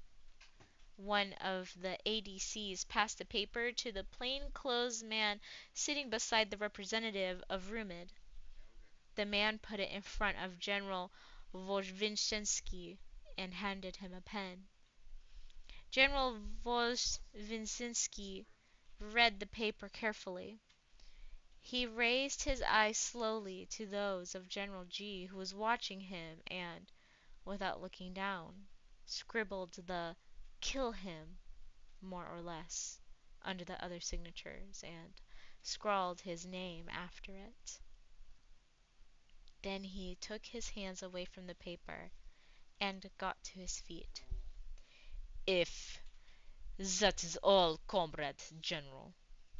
He pushed his chair back. General G was pleased. His instincts about this man had been right. He would have to put a watch on him and pass on his suspicions to General Surov. "One moment, Comrade General," he said. "I have something to add to the warrant." The paper was handed up to him. He took out his pen and scratched out what he had written. He wrote again, speaking the words slowly as he did so. "To be killed with ignominy, Grubozaboyskivik. Grubozaboyskikov." Sorry, this name, man. He looked up and smiled pleasantly to the company. "Thank you, comrades. That is all. I shall advise you of the decision of the Presidium on our recommendation. Good night." Let's see. Holly said, Gray is my favorite color." I felt so symbolic yesterday." Dude, what? That was like almost an English slash like Scottish accent. I don't know what was happening. Here, I'm gonna type in this guy's name so you can see this craziness that I'm trying to read here. Gruboyskikov. There we go. Gruboyskikov. Look at that name. Ignominious adjective, characterized by or deserving shame or disgrace. No, this is the guy's name that I wrote down. He's one of the generals. But yeah, you're right with the ignominy. Good old grubby boy ski. Oh my god. Uh, Grubbo's boyski cough. Grubbo's a boyski cough. Yeah, I don't know, man. Oh yes, that name is long. It's a long name. They need to just keep referring to him as General G, so I don't have to keep freaking reading that name. Mm. When the conference had filed out, General G, or Grubois Grubois of Boishkikov, rose to his feet and stretched and gave a loud, controlled yawn. He sat down, again at his desk, switched off the wire recorder, and rang for his ADC. The man came in and stood beside his desk. General G handed him the yellow paper. Send this over to General Suroff at once. Find out where Kronstein is, and have him fetch the car. I don't care if he's in bed. He will have to come. Otdial too will know where to find him. And I will see Colonel Klebb in 10 minutes. Yes, Commander General. The man left the room. General G picked up the VCH receiver and asked for General Serov. He spoke quietly for 5 minutes.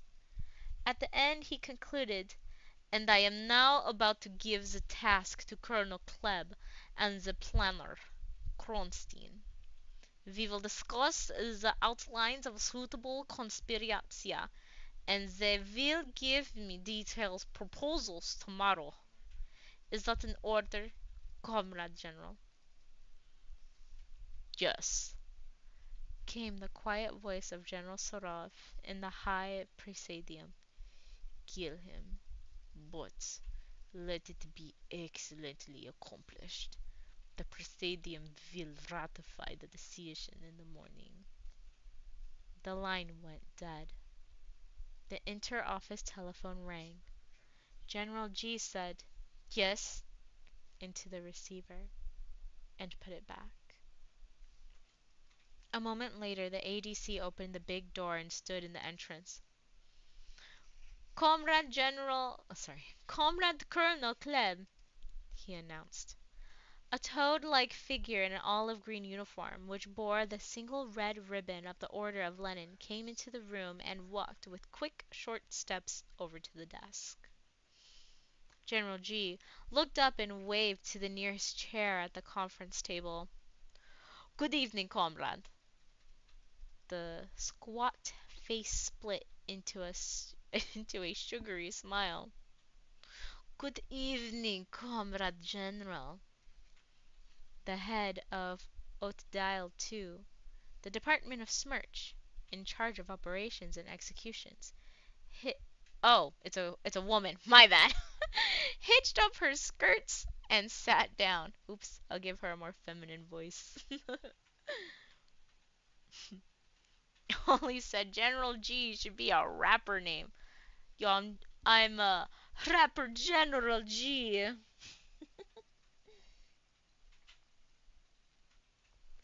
Oh, to dial. Hmm. Oh, to dial 2. What is this chick's name? Klebb. Colonel Klebb. Okay. Chapter 7. The Wizard of Ice. The Wizard of Ice. The two faces of the double clock in the shiny, domed case looked out across the chessboard like the eyes of some huge sea monster that had peered over the edge of the table to watch the game. The two faces of the chess clock showed different times. Kronstein's showed 20 minutes to 1. The long red pendulum that ticked off the seconds was moving in its staccato sweep across the bottom half of his clock's face, while the enemy clock was silent, and its pendulum motionless down the face. But Makharov's clock said 5 minutes to 1. He had wasted time in the middle of the game, and he now had only 5 minutes to go. He was in bad time trouble, and unless Kronstein made some lunatic mistake, which was unthinkable, he was beaten. Let's see, Holy said, I mean, he could wear a skirt. It is the 1950s, assuming. No, no. No, we're not going down that path. Alright? And YouTube, don't, I guess we are going down that path, YouTube.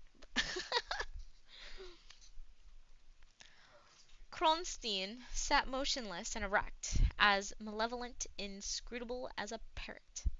His elbows were on the table, and his big head rested on clenched fists that pressed into his cheeks, squashing the pursed lips into a pout of hauteur and disdain. Under the wide, bulging brow, the rather slanting black eyes looked down with deadly calm on his winning board. But behind the mask, the blood was throbbing in the dynamo of his brain, and a thick worm-like vein in his right temple pulsed at a beat of over 90. He had sweated away a pound of weight in the last 2 hours and 10 minutes, and the specter of a false move still had one hand at his throat. But to Makarov and to the spectators, he was still the Wizard of Ice, whose game had been compared to a man eating fish. First, he stripped off the skin, then he picked out the bones, then he ate the fish. Kronstein had been champion of Moscow 2 years running, was now in the final for the third time, and, if he won this game, would be a contender for a Grand Mastership. In the pool of silence round the roped off top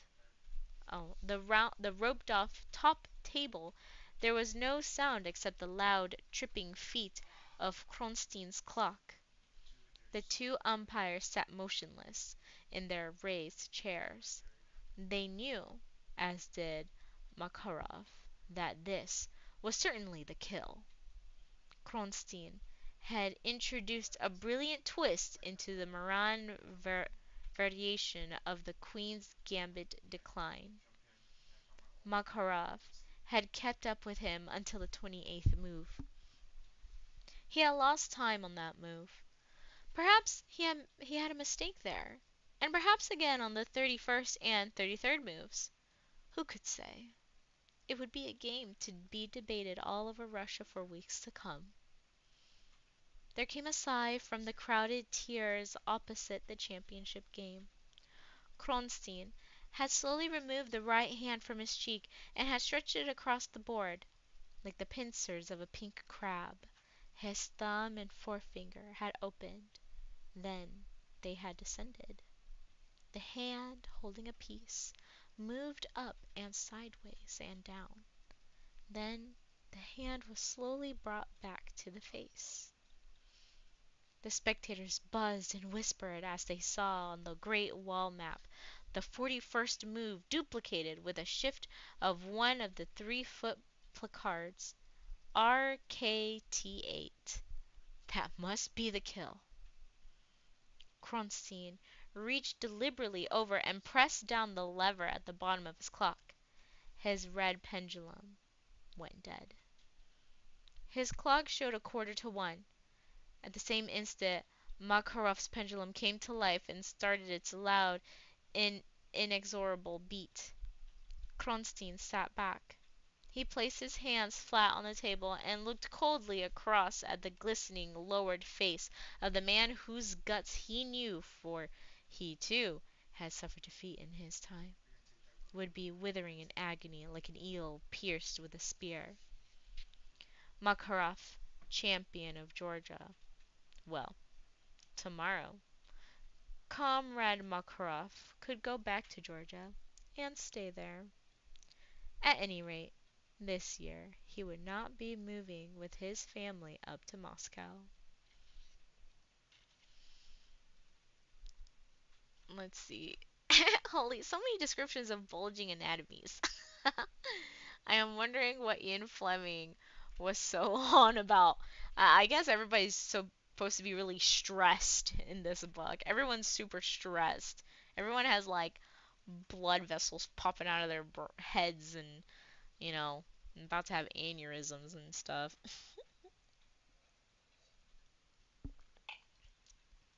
Maybe he really wanted to get that point across. Everyone's just not having a good time. Yeah, like very stressed. Yeah. Oh, like these guys, they're stressed here playing this chess game now. Even our boy Grant, even though he was getting that massage, he was stressed the entire time. Everyone's stressed. Let's see. Where is it? Okay. A man in plain clothes slipped under the ropes and whispered to one of the umpires. He handed him a white envelope.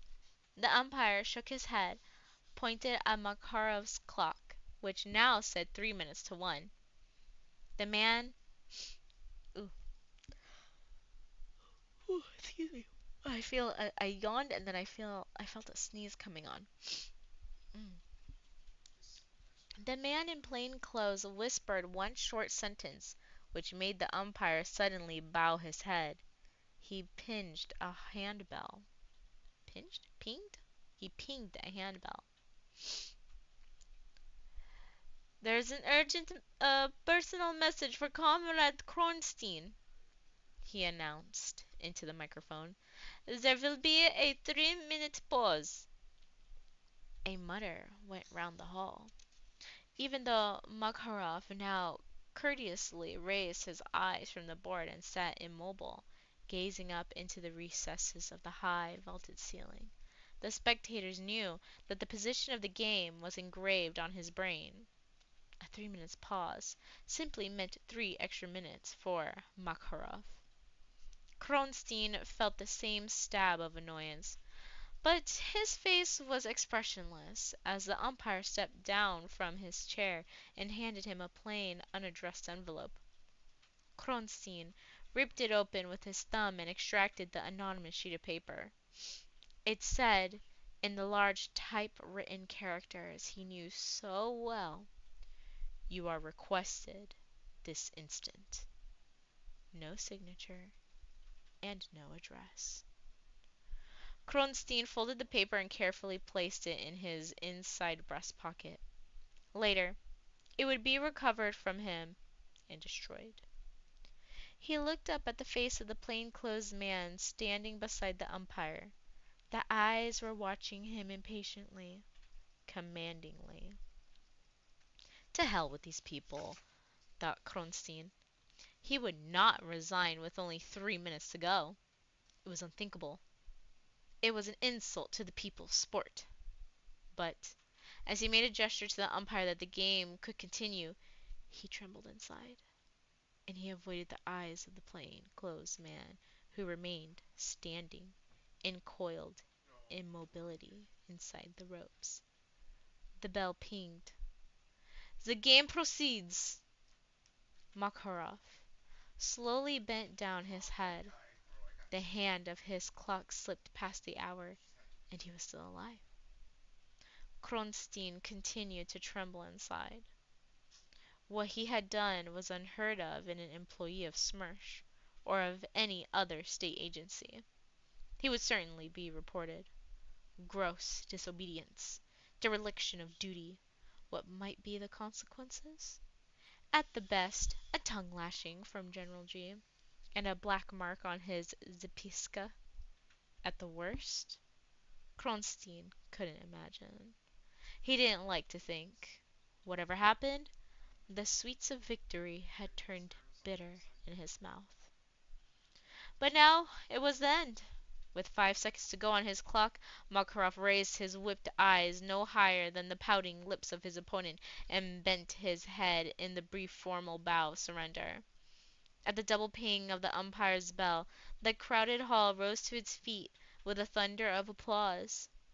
Kronstein stood up and bowed to his opponent, to the umpires, and finally deeply to the spectators. Then, with the plain-clothes man in his wake, he ducked under the ropes and fought his way coldly and rudely through the mass of his clamoring admirers toward the main exit. Inside the tournament hall, in the middle of a wide Pushkin ulitsa with its engine running, stood the usual anonymous Black Zeek saloon. Kronstein climbed into the back and shut the door. As the plain-clothes man jumped on to the running board and squeezed into the front seat, the driver crashed his gears and the car tore off down the street. Kronstein knew it would be a waste of breath to apologize to the plainclothes guard. It would also be the contrary to discipline. After all, he was head of the planning department of SMERSH, with the honorary rank of full colonel, and his brain was worth diamonds to the organization. Perhaps he could argue his way out of the mess. He gazed out of the window at the dark streets, already wet with the work of the night cleaning squad, and bent his mind to his defiance. Then there came a straight street at the end of which the moon rode fast between the onion spires of the Kremlin, and there they were. When the guard handed Kronstein over to the ADC, he also handed the ADC a slip of paper. The ADC glanced at it and looked coldly up at Kronstein with half-raised eyebrows. Kronstein looked calmly back without saying anything. The ADC shrugged his shoulders and picked up the office telephone and announced him. When they went into the big room and Kronstein had been waved to a chair and had nodded acknowledgment of the brief pursed smile of Colonel Klebb, the ADC went up to General G and handed him the piece of paper. The general read it and looked hard across at Kronstein. While the ADC walked to the door and went out, the general went on looking at Kronstein. When the door was shut, General G opened his mouth and said softly, "Well, comrade." Kronstein was calm. He knew the story that would appeal. He spoke quietly and with authority. "To the public, comrade General, I am a professional chess player. Tonight I became champion of Moscow for the third year in succession. If, with only 3 minutes to go, I had received a message that my wife was being murdered outside the door of the tournament hall, I would not have raised a finger to save her. My public know that. They are as dedicated to the game as myself. Tonight, if I had resigned the game and had come immediately on receipt of that message, 5,000 people would have known that they could only be on the orders of such a high department as this. There there would have been a storm of gossip. My future goings and comings would have been watched for clues. It would have been the end of my cover. In the interest of state security, I waited 3 minutes before obeying the order. Even so, my hurried departure will be the subject of much comment. I shall have to say that one of my children is gravely ill. I shall have to put a child into hospital for a week to support the story. I deeply apologize for the delay in carrying out the order, but the decision was a difficult one. I did what I thought best in the interest of the department." General G looked thoughtfully into the dark, slanting eyes. The man was guilty, but the defense was good. He read the paper again, as if weighing up the size of the offense. Then he took out his lighter and burned it.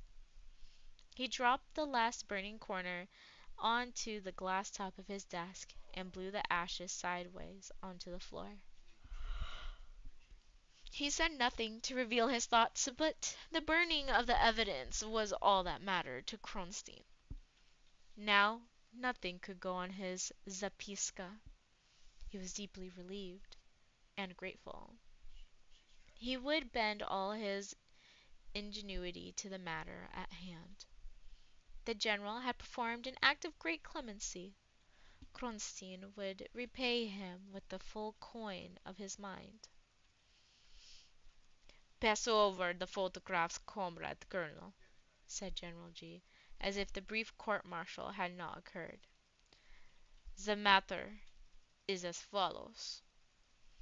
So, it is another death, thought Kronstein as the general talked, and he examined the dark, ruthless face that gazed levelly at him from the blown-up passport photograph.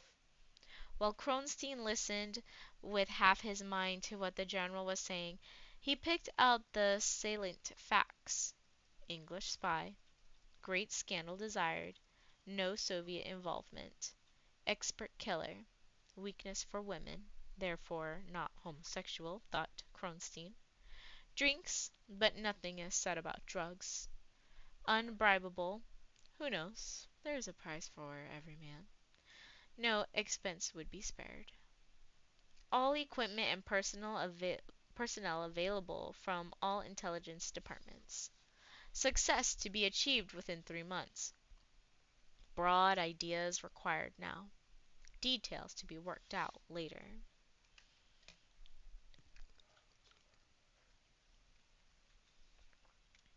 General G fastened his sharp eyes on Colonel Klebb. What the heck is happening here?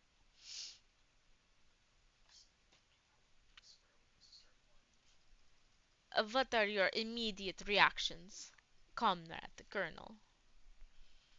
The square-cut rimless glass of the spectacles flashed in the light of the chandelier as the woman straightened from her position of bowed concentration and looked across the desk at the general.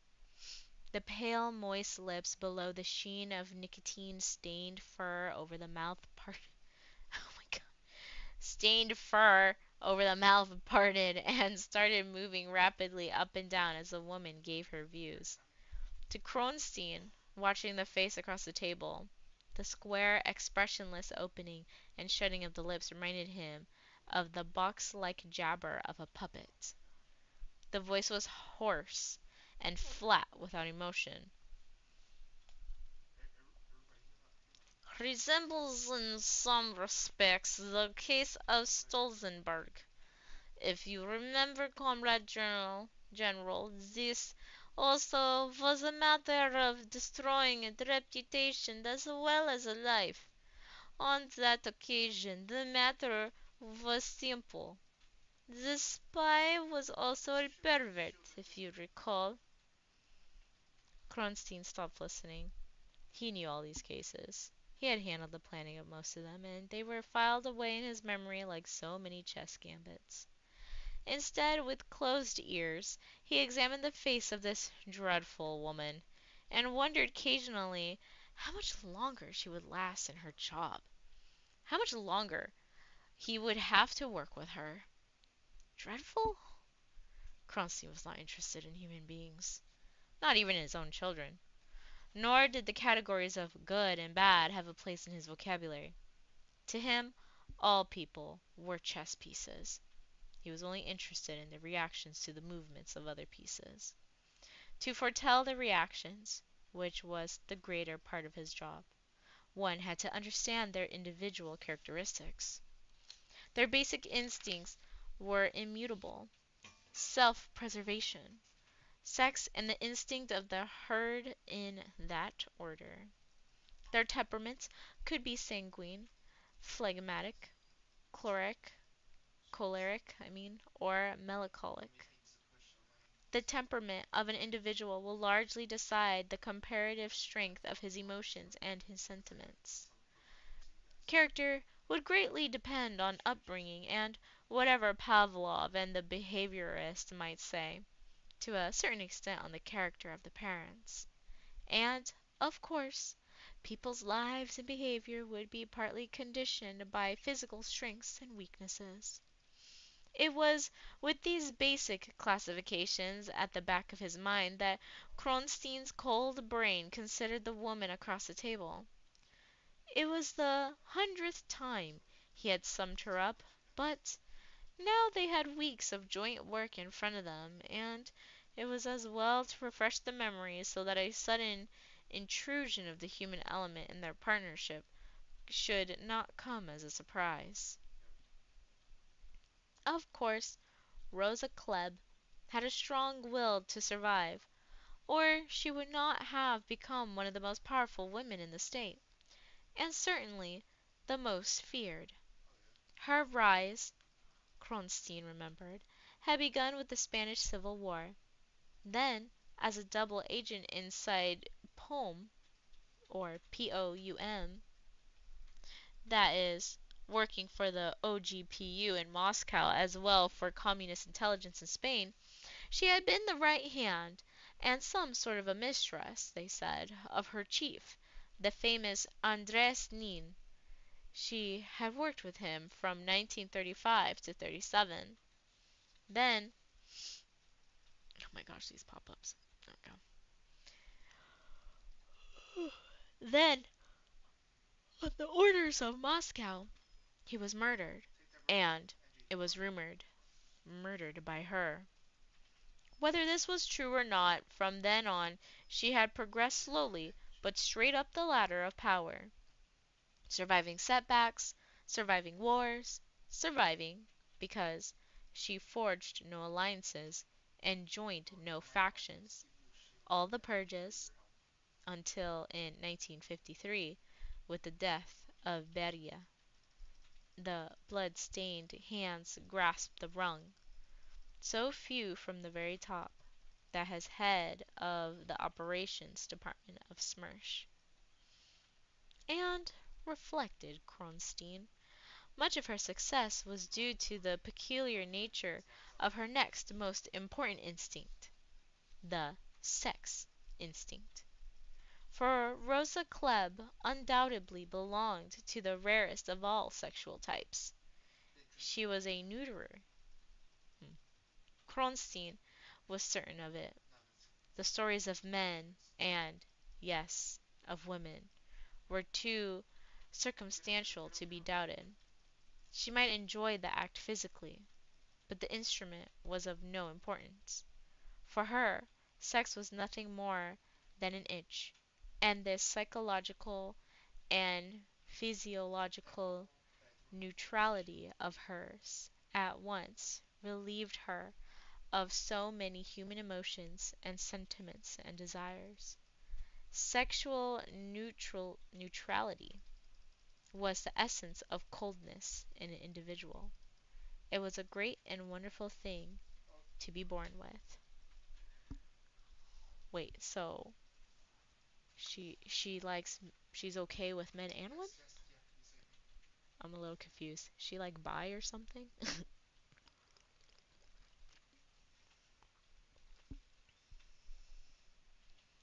In her, the herd instinct would also be dead. Her urge for power demanded that she should be a wolf and not a sheep.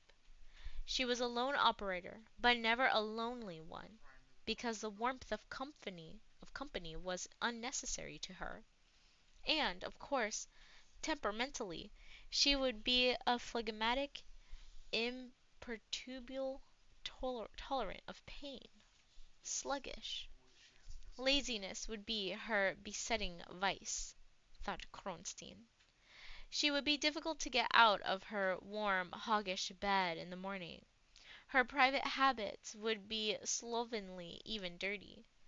It would not be pleasant, thought Kronstein, to look into the intimate side of her life when she relaxed out of uniform. Kronstein's pouted lips curled away from the thought, and his mind hastened on, skipping her character, which was certainly cunning and strong, to her appearance. Wait, I'm confused. What is she? Let me look this up. So they described her as sexually neutral?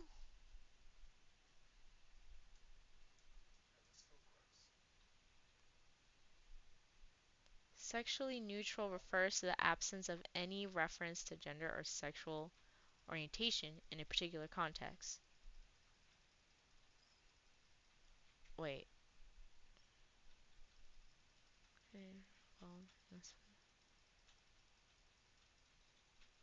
Okay. Oh, okay. Here's the definition. The inability to be aroused at all from stress or from other psychological reasons. Oh, well, that's weird. So she doesn't get aroused at all? Hmm. Okay.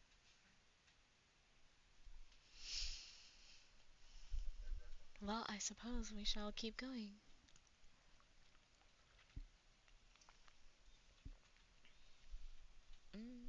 Okay. Rosa Klebb would be in her late 40s, he assumed, placing her by the date of the Spanish War. She was short, about 5'4", and squat, and her dumpy arms and short neck and the calves of the thick legs in the drab khaki stockings were very strong for a woman.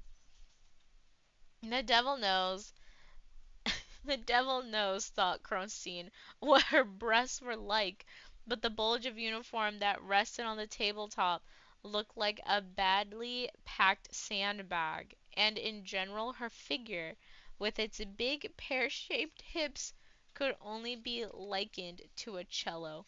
Bro, he described her as a fucking cello. Oh my god. I'm insulted. My imagination is insulted by that. Oh my god. Okay. The the tri the trichotosis of the French Revolution must have had faces like hers, decided Kronstein, sitting back in his chair and tilting his head slightly to one side. The thinning orange hair scraped back to the tight, obscene bun, the shiny yellow-brown eyes that stared so coldly at General G through the sharp-edged squares of glasses, the wedge of thickly powdered, large-pored nose, the wet trap of a mouth that went on opening and shutting as if it was operated by wires under the chin. Those Frenchwomen, as they sat and knitted and chatted while the guillotine clanged down, must have had the same pale, thick chicken skin that scragged in little folds under the eyes and at the corners of the mouth and below the jaws, the same big peasant's ears, the same tight, hard dimpled fists like knob carries that, in the case of the Russian woman, now lay tightly clenched on the red velvet tabletop on either side of the big bundle of bosom. And their faces must have conveyed the same impression, concluded Kronstein, of coldness and cruelty and strength as this, yes, he had to allow himself the emotive word, dreadful woman of SMERSH. Oh my god. I hope nobody ever describes me like that. Ever. That's terrible. Can you imagine somebody comes up to you? Man, you built like a cello. Oh my god. Jeez. Alright, I'm sorry. Thank you, Comrade Colonel. Your review of the position is of value. And now, Comrade Kronstein, have you anything to add? Please be short. It is 2 o'clock, and we all have a heavy day before us. General G's eyes, bloodshot with strain and lack of sleep, stared fixedly across the desk into the fathomless brown pools below the bulging forehead. There had been no need to tell this man to be brief. Kronstein never had much to say, but each of his words was worth speeches from the rest of the staff. Kronstein had already made up his mind, or he would not have allowed his thoughts to concentrate for so long on the woman. He slowly tilted back his head and gazed into the nothingness of the ceiling. His voice was extremely mild, but it had the authority that commands close attention. Comrade General, it was a Frenchman, in some respects a predecessor of yours, Fauch, who observed that it is no good killing a man unless you also destroy his reputation. It will, of course, be easy to kill this man Bond. Any paid Bulgarian as assassin would do it, if properly instructed. The second part of the operation, the destruction of this man's character, is more important and more difficult. At this stage it is only clear to me that the deed must be done away from England, and in a country over whose press and radio we have influence. If you ask me how the man is to be got there, I can only say that if the bait is important enough, and its capture is open to this man alone, he will be sent to seize it from wherever he may happen to be. To avoid the appearance of a trap, I would consider giving the bait a touch of eccentricity, of the unusual. The English pride themselves on their eccentricity. They treat the eccentric proposition as a challenge. I would rely partly on this reading of their psychology to have them send this important operator after the bait. Kronstein paused. He lowered his head so that he was looking just over General G's shoulder. I shall proceed to devise. Oh, sorry, this is General G. I guess it's pretty similar, the voice. I shall proceed to devise such a trap, he said indifferently. For the present, I can only say that if the bait is successful in attracting its prey, we are then likely to require an assassin with a perfect command of the English language. Kronstein's eyes moved to the red velvet tabletop in front of him. Thoughtfully, as if this was the kernel of the problem, he added, we shall also require a reliable and extremely beautiful girl. Now we're in chapter 8. The beautiful lure. Sitting by the window of her one room and looking out at the serene June evening, at the first pink of the sunset reflected in the windows across the street, at the distant onion spire of a church that flamed like a torch above the ragged horizon of Moscow roofs, Corporal of State Security Tatiana Romanova thought that she was happier than she had ever been before. Her happiness was not romantic. It had nothing to do with the rapturous start to a love affair, those days and weeks before the first tiny tear clouds appear on the horizon. It was the quiet, settled happiness of security, of being able to look forward with confidence to the future, heightened by the Im- immediate, immediate things. A word of praise she had had that afternoon from Professor Denikin. The smell of a good supper cooking on the electric stove. Her favorite prelude to Boris Godunov being played by the Moscow State Orchestra on the radio. And, overall, the beauty of the fact that the long winter and short spring were past, and it was June. The room was a tiny box in the huge modern apartment building on the Sadovaya Chernogorskaya Ulitsia. That is the women's barracks of the state security departments, built by prison labor and finished in 1939. The fine 8-story building contains 2,000 rooms, some, like hers on the third floor, nothing but square boxes with a telephone, hot and cold water, a single electric light, and a share of central bathrooms and lavatories. Others on the two top floors, consisting of 2 and 3 room flats with bathrooms. These were for high-ranking women. Graduation up the building was strictly by rank, and Corporal Romanova had to rise through sergeant, lieutenant, captain, major, and lieutenant colonel before she would reach the paradise of the 8th and colonel's floor.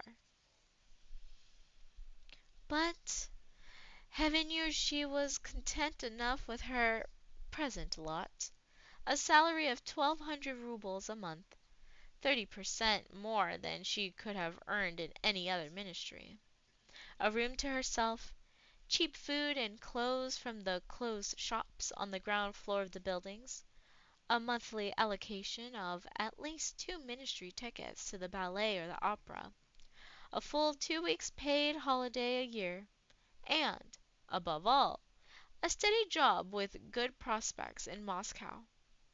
Not in one of those dreary provincial towns where nothing happened month after month, and where the arrival of a new film or the visit of a travelling circus was the only thing to keep one out of bed in the evening. Of course, you had to pay for being in the MGB. The uniform put you apart from the world.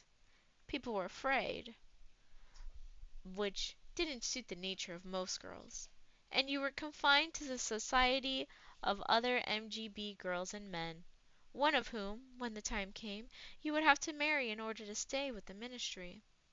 And they worked like the devil, 8 to 6, 5.5 days a week, and only 40 minutes off for lunch in the canteen.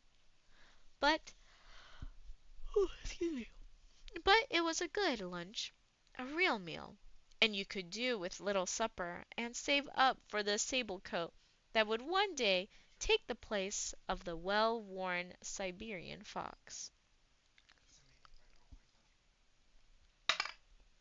Oh, oops. At the thought of her supper, Corporal Romanova left the chair by the window and went to examine the pot of thick soup with a few shreds of meat and some powdered mushroom. That was to be her supper. It was nearly done and smelled delicious. She turned off the electricity and let the pot simmer while she washed and tidied, as, years before, she had been taught to do before meals. While she dried her hands, she examined herself in the big oval looking glass over the washstand. One of her early boy friends had said she looked like the young Greta Garbo. What nonsense! And yet tonight she did look rather well. Fine dark brown silken hair brushed straight back from a tall brow and falling heavily down almost to the shoulders, there to curl slightly up at the ends. Garbo had once done her hair like that, and Corporal Romanova admitted to herself that she had copied it. A good, soft, pale skin with an ivory sheen at the cheekbones, wide apart, level eyes of the deepest blue under straight, natural brows. She closed one eye after the other. Yes, her lashes were certainly long enough. A straight, rather imperious nose, and then the mouth. What about the mouth? Was it too broad? It must look terribly wide when she smiled. She smiled at herself in the mirror. Yes, it was wide. But then so had Garbo's been. At least the lips were full and finely etched. There was the hint of a smile at the corners. No one could say it was a cold mouth. And the oval of her face. Was it too long? Was her chin a shade too sharp? She swung her hair sideways to see it in profile. The heavy curtain of her hair swung forward and across her right eye so that she had to brush it back. Well, the chin was pointed, but at least it wasn't sharp. She faced the mirror again and picked up a brush and started on the long, heavy hair. Greta Garbo. She was right, or so many men wouldn't tell her that she was, let alone the girls who were always coming to her for advice about their faces. But a film star, a famous one.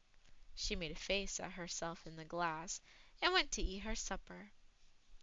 In fact, Corporal Tatiana Romanova was a very beautiful girl indeed. Apart from her face, the tall, firm body moved particularly well. She had been a year in the ballet school in the Leningrad and had abandoned dancing as a career only when she grew an inch over the prescribed limit of 5 feet 6. The school had taught her to hold herself well and to walk well, and she looked wonderfully healthy, thanks to her passion for figure skating, which she practiced all through the year at the Dynamo Ice Stadium, and which had already earned her a place on the first Dynamo women's team. Her arms and breasts were faultless. A purist would have disapproved of her behind. Its muscles were so hardened with exercise they had lost the smooth downward feminine sweep, and now, round at the back and flat and hard at the sides, it jutted like a man's. Oh my gosh. Okay. So she's got a rock hard butt. There's nothing wrong with that. Just don't have her sit on your face. It'll break your face. Corporal Romanova was admired far beyond the confines of the English translation section of the MGB Central Index. Everyone agreed that it would not be long before one of the senior officers came across her and uh, perem- peremptorily hauled her out of her modest section to make her his mistress, or, if absolutely necessary, his wife. The girl poured the thick soup into a small china bowl decorated with wolves chasing a galloping sleigh round the rim, broke some black bread into it, and went and sat in her chair by the window and ate it slowly with a nice shiny spoon she had slipped into her bag not many weeks before after a gay evening at the Hotel Moskwa. When she had finished, she washed up and went back to her chair and lit the first cigarette of the day. No respectable girl in Russia smokes in public, except in a restaurant, and it would have meant instant dismissal if she had smoked at her work, and listened impatiently to the whimpering discords of an orchestra from Turkmenistan. This dreadful Oriental stuff they were always putting on to please the kulaks of one of those barbaric outlying states. Why couldn't they play something kulturny, some of that modern jazz music, or something classical? This stuff was hideous. Worse, it was old-fashioned. The telephone rang harshly. She walked over and turned down the radio and picked up the receiver. Uh, Corporal Romanova? It was the voice of her dear Professor Denikin. But out of office hours, he always called her Tatiana or even Tanya. What did this mean? The girl was wide-eyed and intense. Yes, comrade professor. The voice at the other end sounded strange and cold. In 15 minutes at 8:30 you are required for job interview by Comrade Colonel Klebb of Ottdal 2. You will call her in her apartment, number 1875, on the 8th floor of your building. Is that clear? What, comrade, why? What is. What is. The odd, strained voice of her beloved professor cut her short. That is all, comrade corporal. The girl held the receiver away from her face. She stared at it with frenzied eyes, as if she could wring more words out of the circles of little holes of the black earpiece. Hello? Hello? The empty mouthpiece yawned at her. She realized that her hand and her forearm were aching with the strength of her grip. She bent slowly forward and put the receiver down on the cradle. She stood for a moment, frozen, gazing blindly at the black machine. Should she call him back? No, that was out of the question. He had spoken as he had because he knew, and she knew, that every call in and out of the building was listened to or recorded. That was why he had not wasted a word. That was a state matter. Or this was a state matter. With a message of this sort, you got rid of it quickly, as fast as you could, in as few words as possible, and wiped your hands of it. You had got the dreadful card out of your hand. You had passed the Queen of Spades to someone else. Your hands were clean again. The girl put her knuckles up to her open mouth and bit on them, staring at the telephone. What did they want for her? What had she done? Desperately, she cast her mind back, scrabbling through the days, the months, the years. Had she made some terrible mistake in her work and they had just discovered it? Had she made some remark against the state? Some joke that had been reported back? That was always possible, but which remark? When? If it had been a bad remark, she would have felt a twinge of guilt or fear at the time. Her conscience was clear. Or was it? Suddenly, she remembered. What about the spoon I had stolen? Was it that? Government property. She would throw it out the window now, far to one side or the other. But no, it couldn't be that. That was too small. She shrugged her shoulders resignedly, and her hand dropped to her side. She got up and moved towards the clothes cupboard to get out her best uniform, and her eyes were misty with the tears of fright and bewilderment of a child.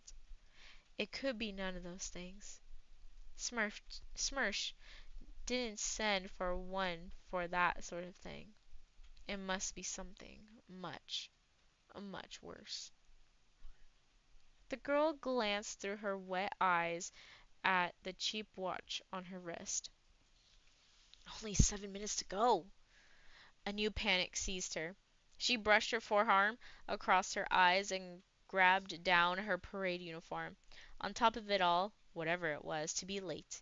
She tore at the buttons of her white cotton blouse. As she dressed and washed her face and brushed her hair, her mind went on probing at the evil mystery like an inquisitive child poking into a snake's hole with a stick. From whatever angle she explored the hole, there came an angry hiss. Leaving out the nature of her guilt, contact with any tentacle of SMERSH was unthinkable. The very name of... Whoop. Oh my gosh, the pages are stuck again. Hold on. The very name of the organization was abhorred and avoided. SMERSH. Smert spionum. Death to spies. It was an obscene word. A word from the tomb. The very whisper of death. A word never mentioned even in secret office gossip amongst friends. Worst of all, within this horrible organization, Oatdial II, the Department of Torture and Death, was the central horror. And the head of Oatdial II, the woman, Rosa Klebb. Unbelievable things were whispered about this woman, things that came to Tatiana in her nightmares, things she forgot again during the day, but that she now paraded. It was said that Rosa Klebb would let no torturing take place without her. There was a blood-spattered smock in her office, and a low camp stool, and they said that when she was seen scurrying through the basement passages dressed in the smock and with the stool in her hand, the word would go round, and even the workers in SMERSH would hush their words and bend low over their papers, perhaps even across their fingers in their pockets, until she was reported back in her room. For, or so they whispered, she would take the camp stool and draw it up close below the face of a man or woman that hung down over the edge of an interrogation table, when she would squat down on the stool and look into the face and quietly say, "Number 1," or "Number 10," or "Number 25." The inquisitors would know what she meant, and they would begin. And she would watch the eyes and the face a few inches away from hers, and breathe in the screams as they were perfume. And, depending on the eyes, she would quietly change the torture, and say, "Now, number 36," or "Now, number 64." And the inquisitors would do something else. As the courage and resistance seeped out of the eyes and they began to weaken and beseech, she would start cooing softly. "There, there, my dove. Talk to me, my pretty one, and it will stop. It hurts. Oh, me! It hurts so, my child. And oh, one is so tired of the pain. One would like it to stop, and to be able to lie in peace, and for it never to begin again. Your mother is here beside you, only waiting to stop the pain.